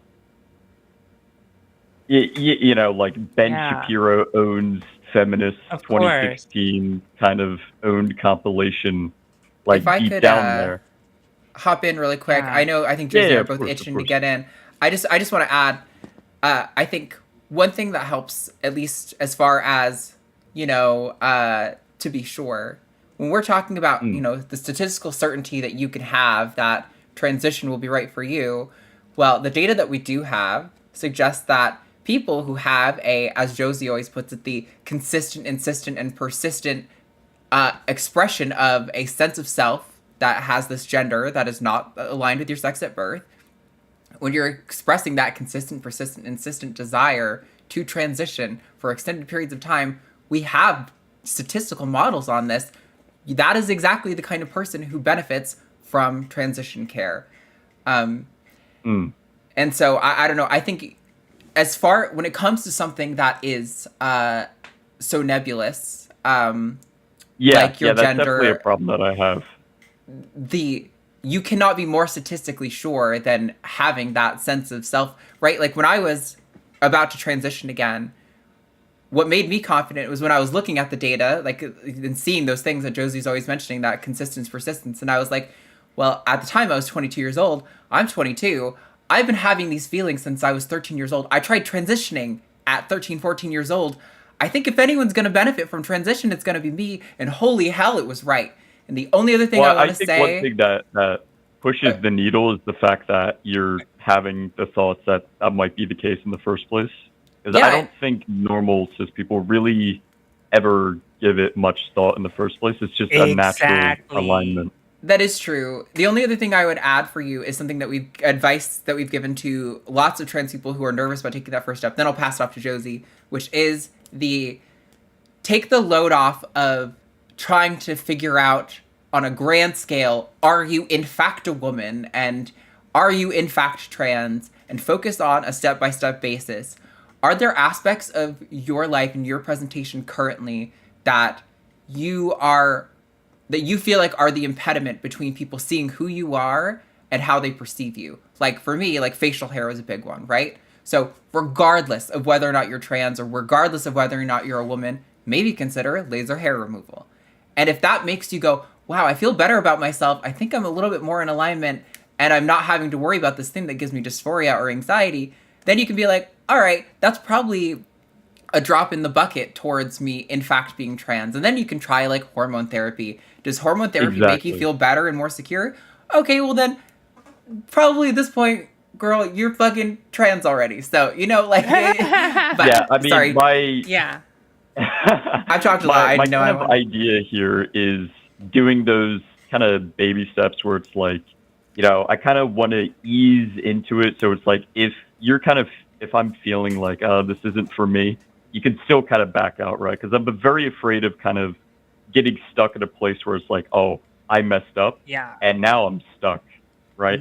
Yeah. And that's a big fear. But I would like to jump in here. First off, I want to reiterate, cis people don't walk around thinking they're trans, even once. Like it just doesn't happen, right? Like it's so there. That was one of the verifying evidence pieces that I needed to knock me to my senses of trying to find that absolute. I need to make sure I'm trans. I was like, wait, I've asked this question 10 times in one day. Oh my god, I think I'm trans, because cis people don't do that. Right, like the fact that you're like overwhelmingly logically thinking about. Right, exactly. Like if you're logically thinking, am I trans? Am I trans? Am I trans? Am I trans? That's a signal that you're probably trans, because people don't do that unless they're trans. You know, and that's one of the things to think about when you verify. And again, I'm gonna also suggest: do you have any trans people in your life that you know already currently? No, and that's definitely been. Okay. One other thing where it's like, I'm not really, you know, I'm not in a circle where that's, sure. You know, I'm pretty disconnected from the whole culture and environment and things like that. So what I highly recommend is going to, I know you're in New Jersey, there's a lot of LGBTQ centers. I already know they are because I know of them already. There's a lot of LGBTQ I'm centers. Lucky to be in a state like New Jersey. Yeah. So you can go into a local LGBTQ center and just be like, hey, what trans resources do you have? Do you have any support groups? And they're going to be like, yep, here it is. Pride's coming up this month as well. So there's you'll be able to be in an environment to maybe go and check out some of the booths and be like, hey, like, you know, I'm pretty sure I'm probably trans, or I'm questioning, you know, that I'm definitely not cis. Right, and to start connecting with people who are in your situation, because you are not alone. You just heard the caller right before you also going through the exact same thing. And I hope right? that. And I was listening. I was like, oh my god, and so that's the advice that I would also give you, right? I would give you the same advice, right? Be around people who will be like, oh my god, girl, let's go get our nails done. Right, like, you know, and you know, those are those little affirmations that be like, oh, maybe I do like that, or maybe, or you know, growing out your hair, doing things like that. I always call them transition sisters. If you're a trans woman, if you're non-binary, you'll find transition siblings. You know, where you're just kind of going in and just trying to feel things out, where it's not high stakes, right? And you just get to be yourself. You know, go by B. Right? B is a gender neutral name, right? Like whatever. Like I went by J for a second, right? Like, you know, like when I first came out, right? Because it was just something to give me something to try on. Have people in your life that like are in those circles of support groups, like, hey, call me they, them, or hey, do she, her pronouns for this session, right? And those are the things that are gonna give you that affirmation. Because when I say, hey girl, how are you doing? How does that feel to you, right? Or it's like, you know, where I'm like, oh yeah, that's B, she, her, right? Like, you know, if I have that solidarity, I'm sure that makes you feel good, right? When I call you girl, or maybe, you know, a person, depending on where you are, right? It's different. Yeah, I mean, right? I've always kind of kept that to myself, but it's definitely there. There is one thing that I did want to bring up with you guys, and it's kind of inherent to the, like, I think you really put it well when you said it's a very nebulous kind of thing where, it's a hard thing to pin down exactly because it looks different for everyone. And I'm trying to look at myself and introspect, and there's some things that throw me off, right? And it's like sometimes I feel fine the way that I am. I feel okay. Like I don't like. I have a very kind of strong. I don't know if the right term is stereotype, but kind of this idea of a person where it's like trans extreme, like debilitating dysphoria. And I'm not quite like at a point where I feel like tearing off my skin or something like that. And that's not necessarily the case all the time, right? Yeah. People have that idea of like, oh my gosh, to be trans, you literally want to like take scissors to yourself. But that's not the case, right? A lot of people have different levels of their identity or understanding, right? There's a lot of non-binary people who just want to go by they, them, and that's it. Right. And that's how they want to be able to be perceived in the world. But then there's people that gradually kind of fit in. And it like for me, it was like falling down an avalanche. Right. Like it was like, oh, I'm just going to be like this Josie and then I'm going to grow out my hair. And then the dresses came. And then I was like, I need facial surgery. Oh, I need bottom surgery. And it just all came all at once. Right. But it was like still at the beginning, I was just at a point where you are, where I'm like, I'm not cis. What do I do? Right. And that anxiety, that creeping anxiety needs to go somewhere. Right. And that could be a form of dysphoria, or it could just be your creeping anxiety of like trying to figure yourself out. Right.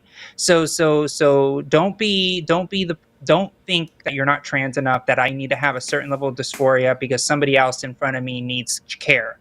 You need care. Regardless of how that looks, if it's a name change or it's your pronouns or it's the whole like I'm going to go get bottom surgery and everything, right? It doesn't matter what stage you're at in your transition or where you are. It's about getting that anxiety, that pressure that's on your chest right now of like, oh my gosh, I know I'm not cis. Yeah.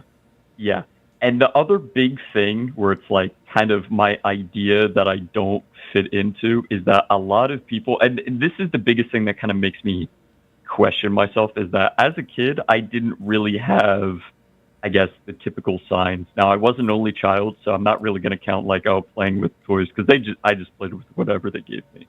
But I'm in my young adult years right now. I'm in my early 20s, and I've only really been aware of this for about the past like year and a half, 2 years. And when I compare that to people like, I don't know. I feel like people, they say I've known ever since X age, like, and I just am not like that. And it kind of makes me think that, maybe it isn't truly like an intrinsic feeling, right? Like maybe there's some external factor, because my kind of idea of a trans person has always been that, they knew ever since they were a kid, they wanted to be called this, they fit into traditional like gender roles, and, they wanted to dress a certain way and they wanted to play with certain toys. And not fitting into that really kind of instills a lot of doubt in me. And one thing I do want to say is that I am reading the chat, and there's a lot of outpouring of support, and I'm reading them all. I just want to say thank you to everyone who's saying, nice words. So, Bruce, we are going to need to wrap up this call shortly, but I just want to say that, I think you're going to find a lot of people are in your experience. Before we had a time where people could come out, before their adulthood or in their early 20s, most of the people who came out as trans, this not that long ago that this was the case, by the way, most of the people who came out as trans didn't know until they were in their 40s, their 50s, their 60s, and they still transitioned, right? And they still have measurably better lives as a result of having done so. And so, while I hear what you're saying, I wouldn't say that I had a very mixed range of gender expression. I liked painting my nails, and I wanted long hair and all these sorts of things, but also I loved video games, and I loved being like in the woods with my dad and stuff like that. there's lots of masculine things that I hated, but there's plenty of masculine things that I liked. And I'll tell you, there's a habit of trans women to over-feminize our interests and our hobbies when we first transition. But as you start to get comfortable with yourself, I think most of us kind of normalize into a position where I'm like, now I'm just me, you know? I don't have to meet some cis person standard of what a trans person ought to be for them to be comfortable accepting my identity. And that's kind of where I would urge you to try to aim for. But Josie, if you want to go, then I want to say the last thing I want to say to that too is when you're talking to a trans person or you see a trans person say, oh, I knew whatever, they already went through a lot of their transition and had the ability to reflect, right? There's a lot of points in my transition after I've already been comfortable as myself like as in Josie. hindsight. And then, I can look and reflect in hindsight and be like, have a more clear-eyed picture of like, oh, that was a clue. Oh, that was a clue too. Oh, look at that clue. But we don't know their clues until we're in it, right? And then once we realize, wait, that was when I was expressing my identity when I was 13. Oh, that was when I said that thing when I was 8 years old, right? Yeah, I have a good example of that is like right now, I actually grew my hair out. My hair is long. And when I started growing it out, I had no inclination of anything. But now I look back and I'm like, it's not a point in and of itself, but cumulatively, it is a sign where I was like, this is really weird how much I like this, right? Yeah. I feel way better. And I didn't know it at the time. But in hindsight, you know, you could kind of think, you know, you could raise your eyebrow at that. I think it's very much the rock in the shoe thing that Josie mentioned last week, right? Where it's like when you're trans, a lot of the time, it's like you're walking around with this rock in your shoe your whole life. And when you realize that other people don't have a rock in your shoe and you're like, wait, what the fuck? You get to take the rock out? All of a sudden, you realize how easy life is when you don't have the fucking rock in your shoe. That's great. Yeah. Well, thank you so much. Well, I really appreciate you. Yeah, Best you're of luck. great. I hope you call back. Thank you. And good luck with everything. Yeah, let us know how it goes. Yeah, thank you for the call, and it's been very helpful, and hopefully someone else can. You've helped so many people you don't even know. So many people hear your story and say, I see myself in her. All right, bye. Yeah, okay. Have a good one. Bye. Yeah. Alrighty, trucking right along. We're going to talk to... We have 3 callers left on the line. Holy shit. I know, we're going to have to zip through them. Yeah, we're going to have to be speedy with these last ones. Yeah. Yeah, because you had like an engagement that you were trying to get to. Yeah, it's like a half-hour drive, and it's at 5:30, so I've got like an hour and 20 minutes before I really have to like hard out. But until then, we were going to talk to May. Pronouns are she, her in California. May, you are live on the line.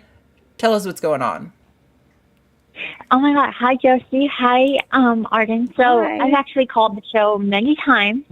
I called last year to ask about readiness for bottom surgery. And so I got to say, like those last 2 calls, like it just brought me right back to the first year of transition because I came out at 26 and I started transitioning that year actually. And all of the same thoughts in my head, you know, they were all... I felt a lot of deja vu. I'm like, I went through a lot of this. So, speaking of like large changes, I'm actually a little bit anxious and stressed out about something. Sure. So this February, I had sort of a pre-consult with a surgeon in my state for SRS. And one of the things that she brought up was they're required to do electrolysis on the entire lower area before the surgery. And she seemed to be like really strict about it.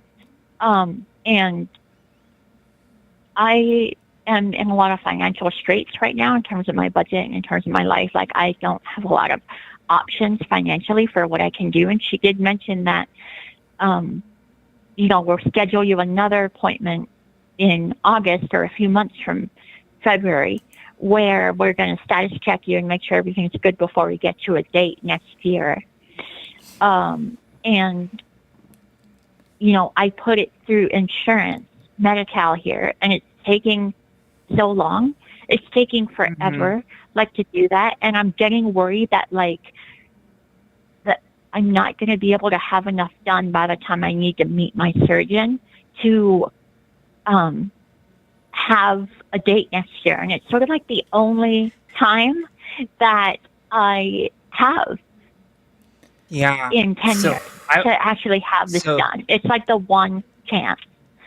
I hear and so you. I'm just a little bit stressed about how I can move forward with this, how I can get this done. I'm hoping the doctor won't be as strict as she seemed to be during our first appointment, because I got a dermatologist appointment and I'm meeting with them this June. And I'm just a little stressed out because I'm like, I want my bottom surgery next year. Absolutely, May. I get you. So I also had a little bit of fears myself. I went through the procedure of November of 2022. I too was very stressed out about hair removal, and if you're in California, and a lot of times insurance now is being a lot better in covering this. One of the things is perfection is not the goal here at this point. It's about really just doing a lot of the major clearing and things like that. So you may want it. The dermatologist may say, okay, we're going to do a couple laser hair treatments over the next few months. The reality is they want you to get as much taken care of as possible. But when they perform the surgery itself, and they actually, I don't want to get too graphic here, but they take the skin and they actually, from the behind of the skin, and they actually take out the follicles from behind the skin before they do the graft to put everything back together again. And I know from my experience that I did not have perfect coverage right away, but everything's fine. Everything's great. And you can also do things after the fact as well. And also skin changes. I would just say that I'm trying to be as appropriate as possible without going too graphic here. But skin changes internally that doesn't actually physically able to hold hair follicles anymore. So the idea of the nightmare in your head, oh my God, I'm gonna have things inside of me I don't want, isn't necessarily that's not necessarily my worry. My worry is that I won't be allowed to get the date. Because she seems really, really strict on that, really strict on sort of the requirements. If you have a plan that is already in place, you already have a dermatologist, you already have something happening, if you maintain that plan, she'll probably schedule you. That's most likely what's going to happen. Yeah, a lot of people have to go through this, and surgeons also know how difficult it is to get these procedures, especially covered. But if you are already in the process of getting this done and you already have a dermatologist... I got all the authorizations already done, everything's scheduled. So I'm just worried about time frames, right? Because she said, you might want to get this started right away. And I didn't. It took months for the slow, laborious process of bureaucracy to happen. So I've just been stressed about it because I'm like, I really want my surgery, and it will be a PPT procedure in University of California, Irvine. They're starting a program there, and I'll be among the first cohort of patients there. So I'm really excited. But I'm just stressed about, oh my God, I want my date next year. They told me I'll have a date next year, and I'm just hoping it's possible. Yeah, getting started is part of the process that you're doing, right? The fact that you're getting it scheduled and on the calendar, you're probably able to work with your surgeon to say, okay, I have this appointment, these appointments, this is all going to happen, and you're going to be fine. You're going to be able to work it through. Don't worry. Almost nobody has perfect, clear coverage before they go in. It's very, very rare. Go ahead, Arden. It looks like you wanted to say something. I was curious. PPT, is that the same as PPV? Peritoneal. It's pull through. Peritoneal pull through. Okay, I've been looking at Dr. Saporn in Thailand, and it's the same thing, but they use the acronym PPV instead of PPT. So I was just making sure that I was aware of what you were talking about. Yeah, it's a frustration I have with the American version of the procedure is that I know the Saporn clinic does follicle scrapes. So they actually even recommend in a lot of cases that you don't get laser surgery or laser treatments, and that you, in fact, leave things how they are and let them do the follicle scrape on their own. It sounds like you're saying that, Josie, that they might do a little bit of that also with this method. They do that. They always do. Which is great. It is super anxiety-inducing, try to make all these things work, and definitely I'm there for you. I hope that you are not having to, like, put yourself in any medical debt. I know there's a lot of young people who are taking out a lot of debt to cover these things, and I get it. It's urgent for your mental health and for your well-being, and so I'm not saying don't do it if debt is involved. I'm just saying, I feel you. It's stressful. Finances are... It's hard because it'd be nice to live a life where finances aren't important, right? But unfortunately, we live in capitalism, so finances are important, and you do have to be aware of those things, and it's totally valid to be anxious over them. I wish I had advice. I don't know how to give advice other than to just say that I think what Josie said is right, absolutely right. If they're already on a schedule, I can't imagine if anything goes wrong at that point, it's on them, right? It's not anything that you've done. So, but I definitely am there empathizing with you over the anxiety you're feeling about the situation. Yeah, because I think it'll you'll be my fine. own. It's like the one window, and if I miss it, I miss it for like at least a decade. So it's really like I see like the light in the tunnel, but then sometimes the tunnel fades. You know what I mean? It's sort of like that. Thank you so much for your calming words and your advice and. Yeah, and I would try not to think of it so starkly, but definitely know that the surgeons are going to try to work with you the best they can, and it doesn't need to be perfect. Don't let perfect be the enemy of the good, in this certain case, because hair removal takes a lot of time. I'm still doing electrolysis on my face, and I've been doing it for over a year and a half to get the coverage that I want to clear. And the fact that they did my surgery with the state that I was in. It was fine. It was fine. I'm very happy with what the result is, too. My surgeon didn't care. So, because I put in the work. That's what it's about. Putting in the work. Right. Yep. I'm not sure if they're using Supan's technique, because she actually does revisions, or she did revisions, and she does like cisgender reconstructive procedures there. And she's just starting to do actual SRS for trans women. Yeah. So I'm sort of wondering which one they'll use, but I was under the impression that what made Supan's method unique was particularly the peritoneal pull-through, but I guess, and I was under the impression that no doctors in the U.S. were performing that. It's the same technique that they do. It's the same one, and she's doing it. Yeah. I think she's among the first. That's really interesting. I've been waiting for a U.S. doctor to do that, so I don't have to go to Thailand for it. Because obviously, I'd rather stay in the U.S. I would call Dr. Chang, Olivia Chang at UCI here in Orange County. Yeah, a lot of people are doing that now, Arden. I'll talk to you about it later. Very interesting. And sounds good. Cool. Thanks, May. Good luck. Awesome. Thank you, May. Good luck. Oh my God, thank you. I'm sorry I keep your time. I'll give the next caller time. And thank you for all the lovely comments on my voice. You're good. Oh gosh, you do I'm really have a wonderful voice. Self-conscious about it. Everyone in the chat. No, so thank you. You sound great. You sound absolutely wonderful. I'll keep working angelic, even. Yeah. No, you don't need to work on it. You're angelic already. All right. Thank you. See you, May. Bye. Bye. Yes, I'm always nervous the kind of comments I would normally make on that are like, I feel like it's old school trans girl shit. I want to be like, don't worry, girl, you're fish. But I think some people find that like offensive now. So I try not to say those things to someone's face. I'm like, I'll say that off air, but I won't say it to you because people find that offensive sometimes now. That's the vintage lingo, kids, on trans talk. Let's pull in Pip in the UK. Pronouns are they, them. I think this one should be relatively easy as far as I'm concerned. Yeah. Pip in the UK, you are live. What's going on? Talk to us.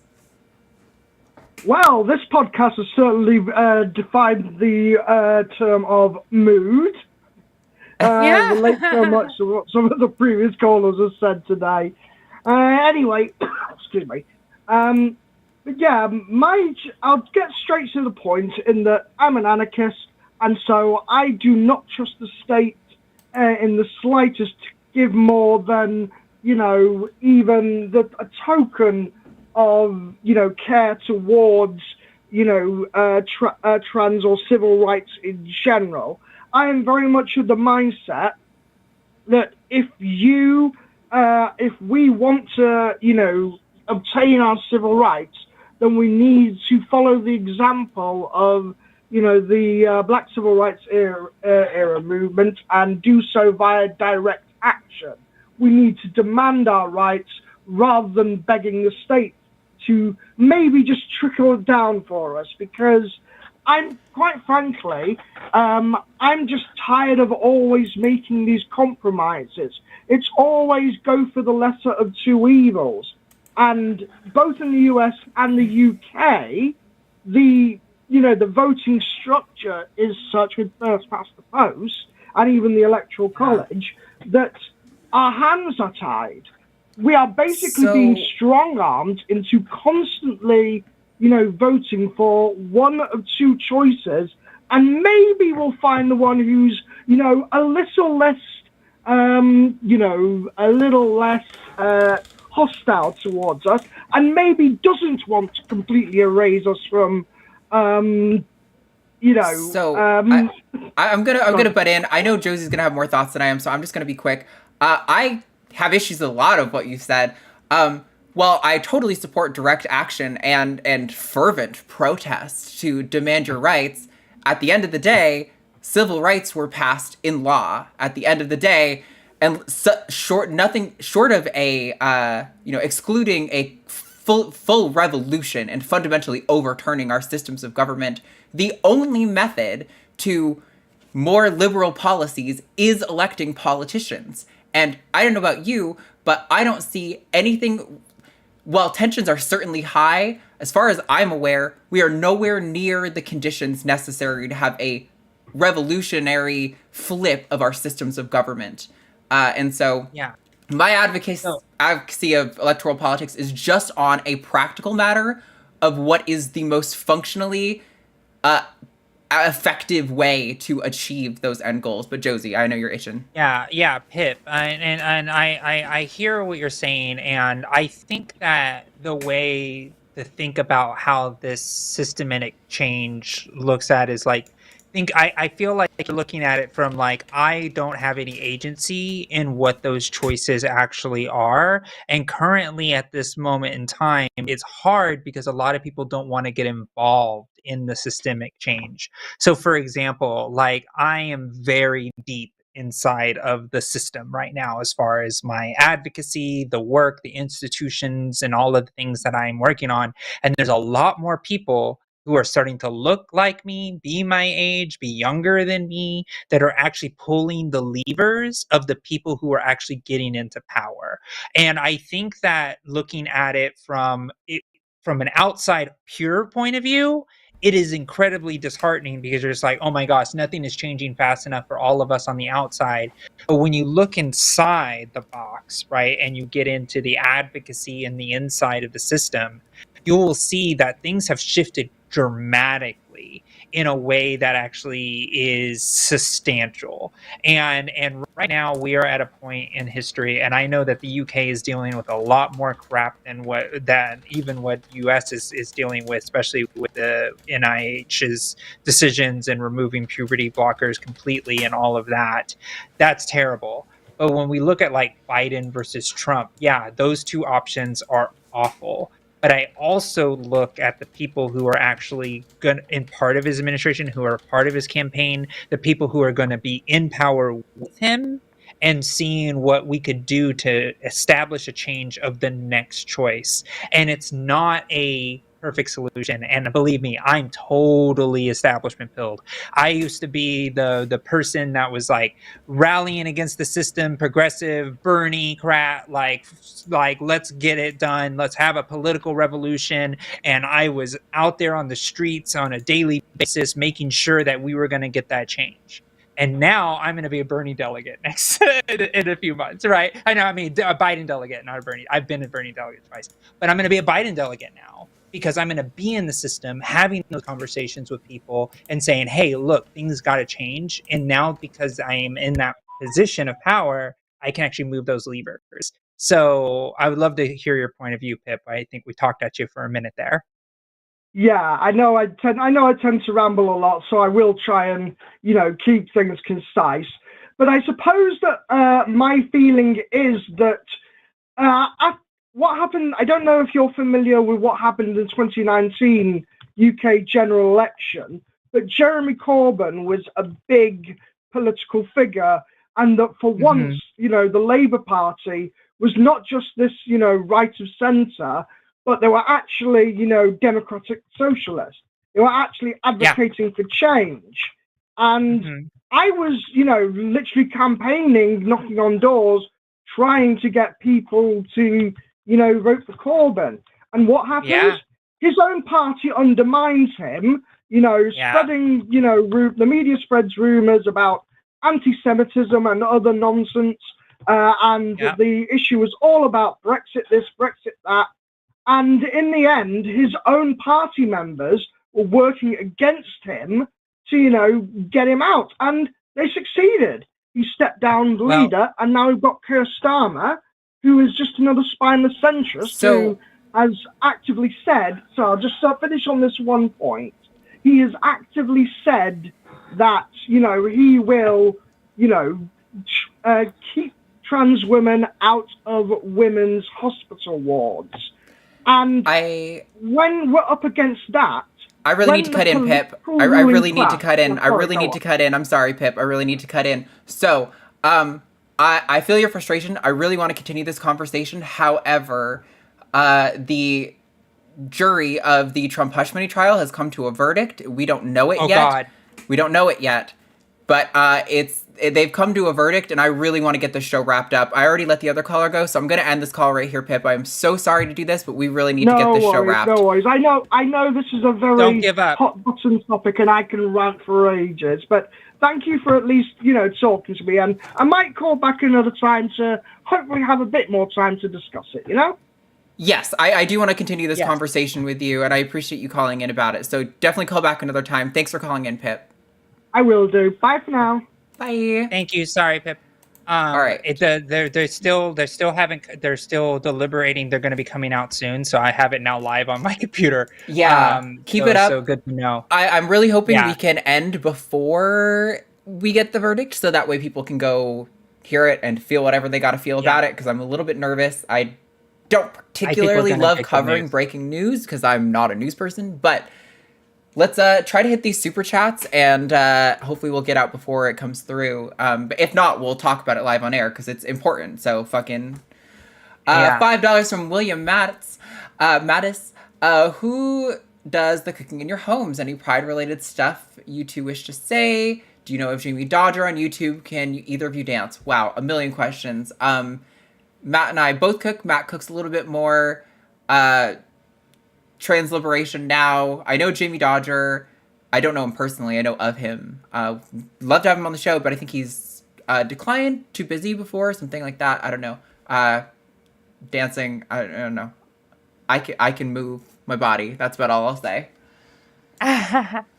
And I don't think we're too much in a rush because they're going to be delivering it later, they said, on the thing. So we'll see how it goes. Just because they came with the verdict, they still have to come in, they have to march, they have to give it the judge, and then they have to do the whole thing. So there's still a little bit of rigmarole going on. So sure. Yeah, it's just way too important of a thing. Anyway, sorry. I just know I'm not going to be able to focus either which way the verdict is. I'm not going to be able to focus on the show, so I'm like, I want to get this done so I can, Oh, God. Yeah. Yeah. They called in the jury, so we'll see what happens. But it's not live, so we're going to have to get it filtered through the news anyway. Sure. Okay, $4.99 from... $4.99. I'm also kind of getting flustered from Hipster Doofus. Thank you for delivering into delving into the talking politics. It's frustrating the number of people misunderstanding the scope of presidential power. Vote down ballot. Yes, I agree 100%. People need to understand presidential powers much more clearly. Absolutely. Also, I feel bad because I know Pip probably aligns with like Lux a little bit more closely. And I know people have been hungry for that conversation, so I'm sorry to shut it down. I would have been ready. I'm not disinterested in having it. I'm actually very interested in having it. I want to like put up my dukes and get down to it. But yes, I hope they call back next week. Pip, please call back next week. We really are sorry. This is like the huge breaking news. All right, we've got $5 from Alyssa Nguyen. I was an early adopter of Google Wallet, which has changed names about as many times as trans people I've encountered over the years. Sure. Companies get to change names and nobody judges them. That's right. Actually, they have to go through the same name change process as a human. Yeah, the National Center for Transgender Equality just did it to Advocates for Trans Equality. Had to actually do the name change. $5 from Kevin in the 413, wishing everyone a joyous Pride Month ahead. Oh, thank you. I have a busy Pride Month. I love Pride. It's one of the few holidays I feel like I can actually like celebrate and participate in. I'm not a big holiday person, but Pride is one where I'm like, this one like actually connects with me as a person. 'Tis the season. $9.99 from Alice Rosas. Can't listen live, but I wanted to donate and also to ask, do y'all have any advice for coping/dealing with having to delay your transition? I'm having to and not coping as well as I thought I would.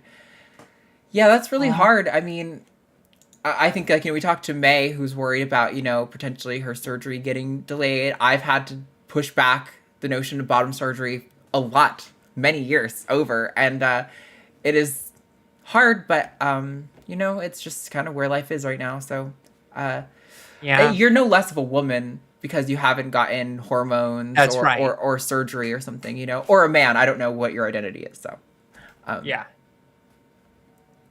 Great. Cool.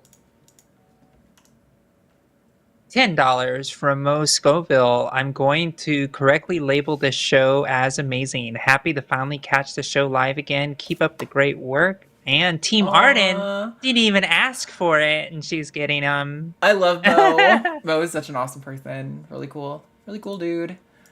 We've got 20 pounds from Jackie Greenland. Could not believe the government here snuck in a 3-month order one day before Parliament dissolved, banning private prescriptions of puberty blockers. The pettiness is unreal. They'll be gone soon, at least. Yep. Yeah, I know it's been really, really hard for our UK folks out there. The attacks have been really brutal on your right to access medicine. And I know Hillary Cass loves to be like, oh, I wasn't intending for any of this to happen. Yeah, fucking right. There's possible way you did not know that this would be the outcome of what you were doing. Operative. This one's for you. Yes, $5 from Alyssa Nguyen, my Navy shipmate buddy.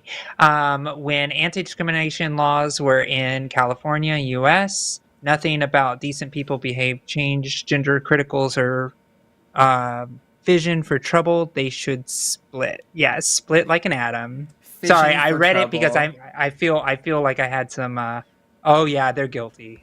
Wait, is it guilty? Hold on. Now I'm getting chats. He got a guilty verdict? Guilty. He got a fucking guilty verdict. Oh my, on all counts? No, I'm not sure if it's on all counts. They're still reading. Oh, Josie's hearing all counts. We'll confirm. No. Well, maybe, I don't know, that staff member may be wrong, but I'm hearing 34 counts are all guilty. This could be potentially the biggest thing for this election. I am nervous and nauseous. Okay, let's get through guilty on all 34 fucking counts. Yeah, hell I told you. Baby. See, I'm plugged into my work chat right now. It's blowing up right now. This is fucking crazy, you guys. Let's get through these supers so we can all go deal with this because this is. Okay, wow. I don't even know how I'm going to be able to focus on anything else. I'm really sorry to the people who sent super chats that are now going to get totally swallowed by this situation.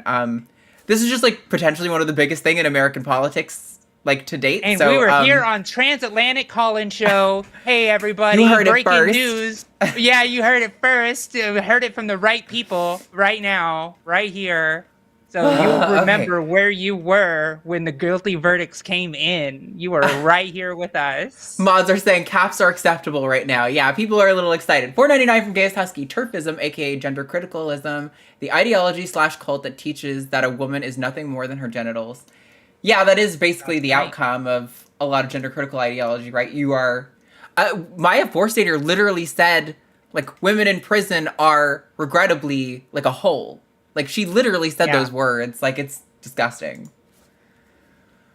$10 from a Listen to Win. I vaguely remember hearing that it wasn't uncommon to see Kardashians with this cross-line Kardashians and foreign driving around LA during lunch on the 1990s. If people don't notice, care about that, and if you are just tuning in, we found out that that Trump is guilty on all 34 accounts, which I knew was going to happen, by the way. My prediction, Josie prediction, win.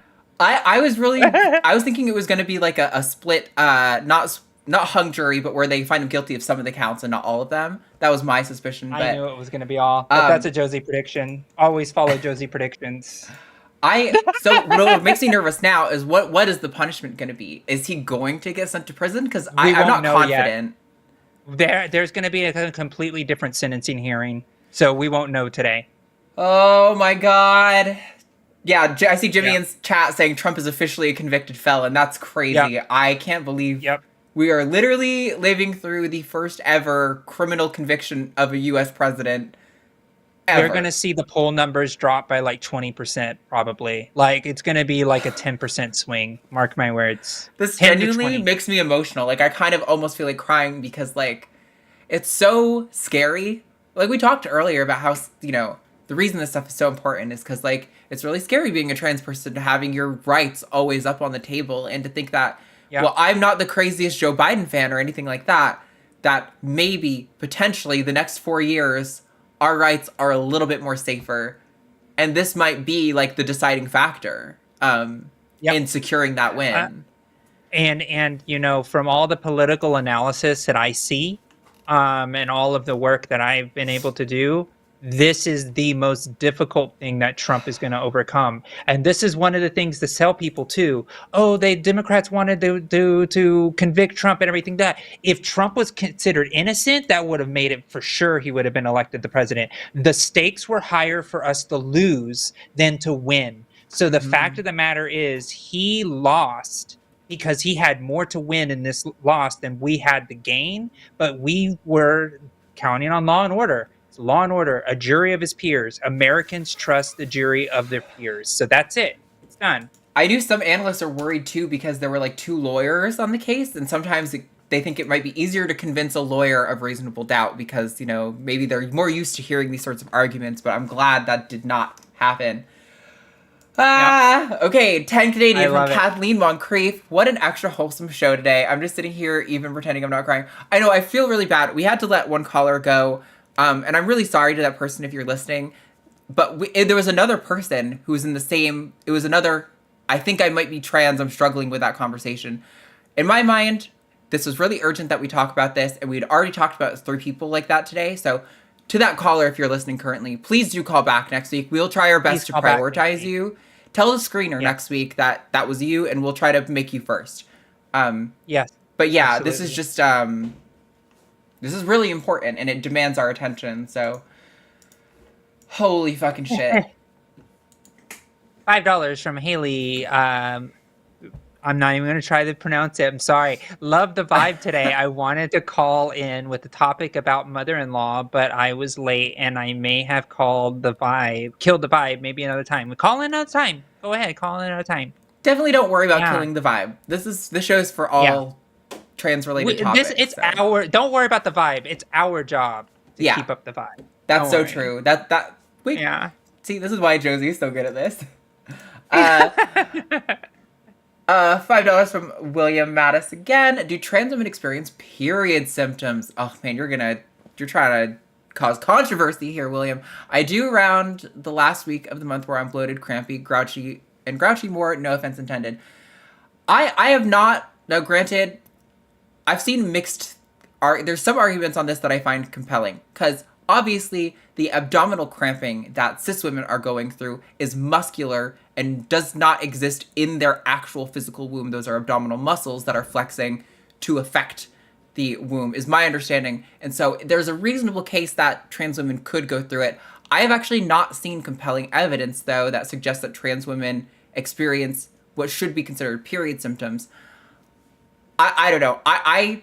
This is the same reason why I don't do progesterone, because while lots of trans women give you anecdotal advice about it, there is no compelling scientific evidence that supports the use of progesterone in terms of feminizing your body. And so I just personally, the same thing with period symptoms.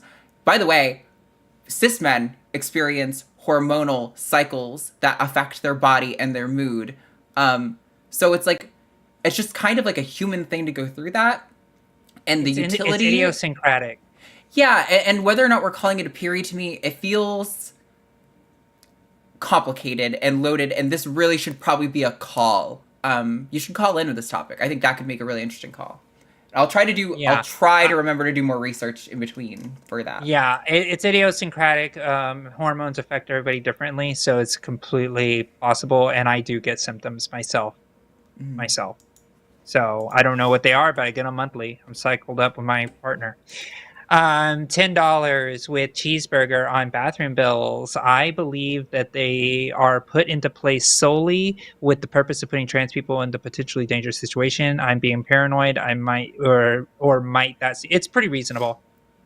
Yeah, it's pretty reasonable. It's actually them trying to give money or give credit to their most hysterical base of most radical people and their extremists. I would agree. I think that is more of their intention, and that it's more of a flagrant disregard for the dangerous situation that they're putting trans people in, less than or more so than the intention to put us in dangerous situation. $5 from Defennis Trans, who called in recently. Hey, how you doing, girl? Woohoo! Get him! Yes, we're getting those. Yes. Those fucking. Yes. Lock him up. Love it. Yeah. $5 from Larry Freshman to the jurors. Didn't do that. Don't make me hope. Oh, Don't yes, do they that. did do that though. Don't do that. Yeah. Sorry, I'm like can't even read. My eyes are just like flickering back and forth to things. I know. I'm like, I genuinely can't focus. That's why I'm trying to like rush through this. I'm sorry to the people who are... I'm like literally in my chat from work with the policy chat, so I'm getting all the sweet tea right now. Just hearing all the good jokes from my policy folks. Yeah, I know. $34. Thank you so much from Chris Zong. I'm making my first monetary contribution to this channel, a spicy one. Oh, thank you so much, and thank you for 34. I think 34 is for 34 counts, right? $34 for 34 counts. Yeah. Love it. I love it. Oh my god. Jimmy says Trump hasn't moved since the verdict. Oh my god. I'm sure he's just frozen in place. Fucking panicking right now. Yeah. Oh my god, I hope they lock him up. Even if it's just for like a month or something. Like, oh my god. Motion to acquit was just denied, and sentencing will be July 11th. Okay, so we're not going to get sentencing until July 11th. See, okay. I told you it'd take a minute. Okay, can we say the biggest gift that the American justice system could give to queer people on Pride is to fucking lock up Donald Trump? That's what my chat's been saying. Happy Pride, everyone! The best gift we can get. The only thing that topped it was Pat Robertson died on June 1st last year. So I mean, we're getting the gifts keep on coming. Oh my god, that's amazing. €5 from Sale. Finally, some good news from Erika. Yeah, right. Tell me about it. How much bullshit has he gotten away with, and how much leeway have judges been giving Trump at every fucking trial that they would never give any other defendant? It feels so good to feel like something good might come of this. Ugh. Yeah. Holy shit. I mean, even just the conviction is good. Yeah. Convicted felon sounds real good on a hit piece. Yeah. $4.99 from Coffee Mom. Guilty is as guilty does. Heart. Yes, absolutely. Oh my god, this sways so many people. Oh, I love it. $5 from Jonathan. I did everything right, but they indicted me. Yeah, I'm sure he's gonna be saying that for this is a witch trial. Yeah, it'll be over and over again for a long time. $5 from Alyssa to win some math, but not complicated, as a typical one from Sean Urshwood. Number of days between periods is to the integer of -1 equals uterus in hertz. Okay. Those were some words you put together in a sentence. I did. Okay, everyone. I'm surprised I got there.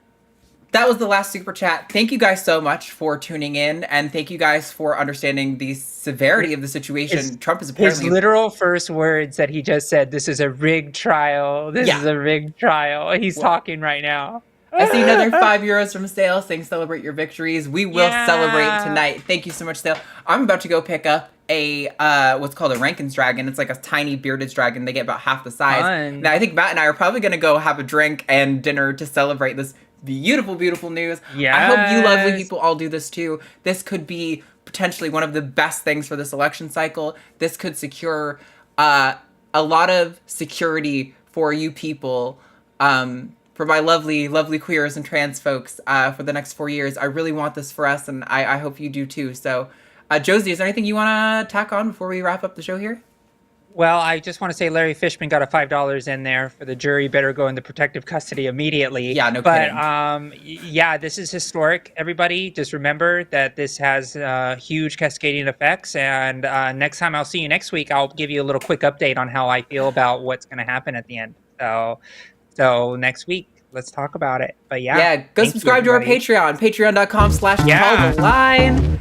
Where you get breaking news. Yes, patreon.com/calltheline. You can get your name scrolling up the side like these lovely people. It's the best way to support us. If we get to, I think it's 700, or no, to 1,000 patron subscribers, Jimmy and Matt will react to bad Christian movies.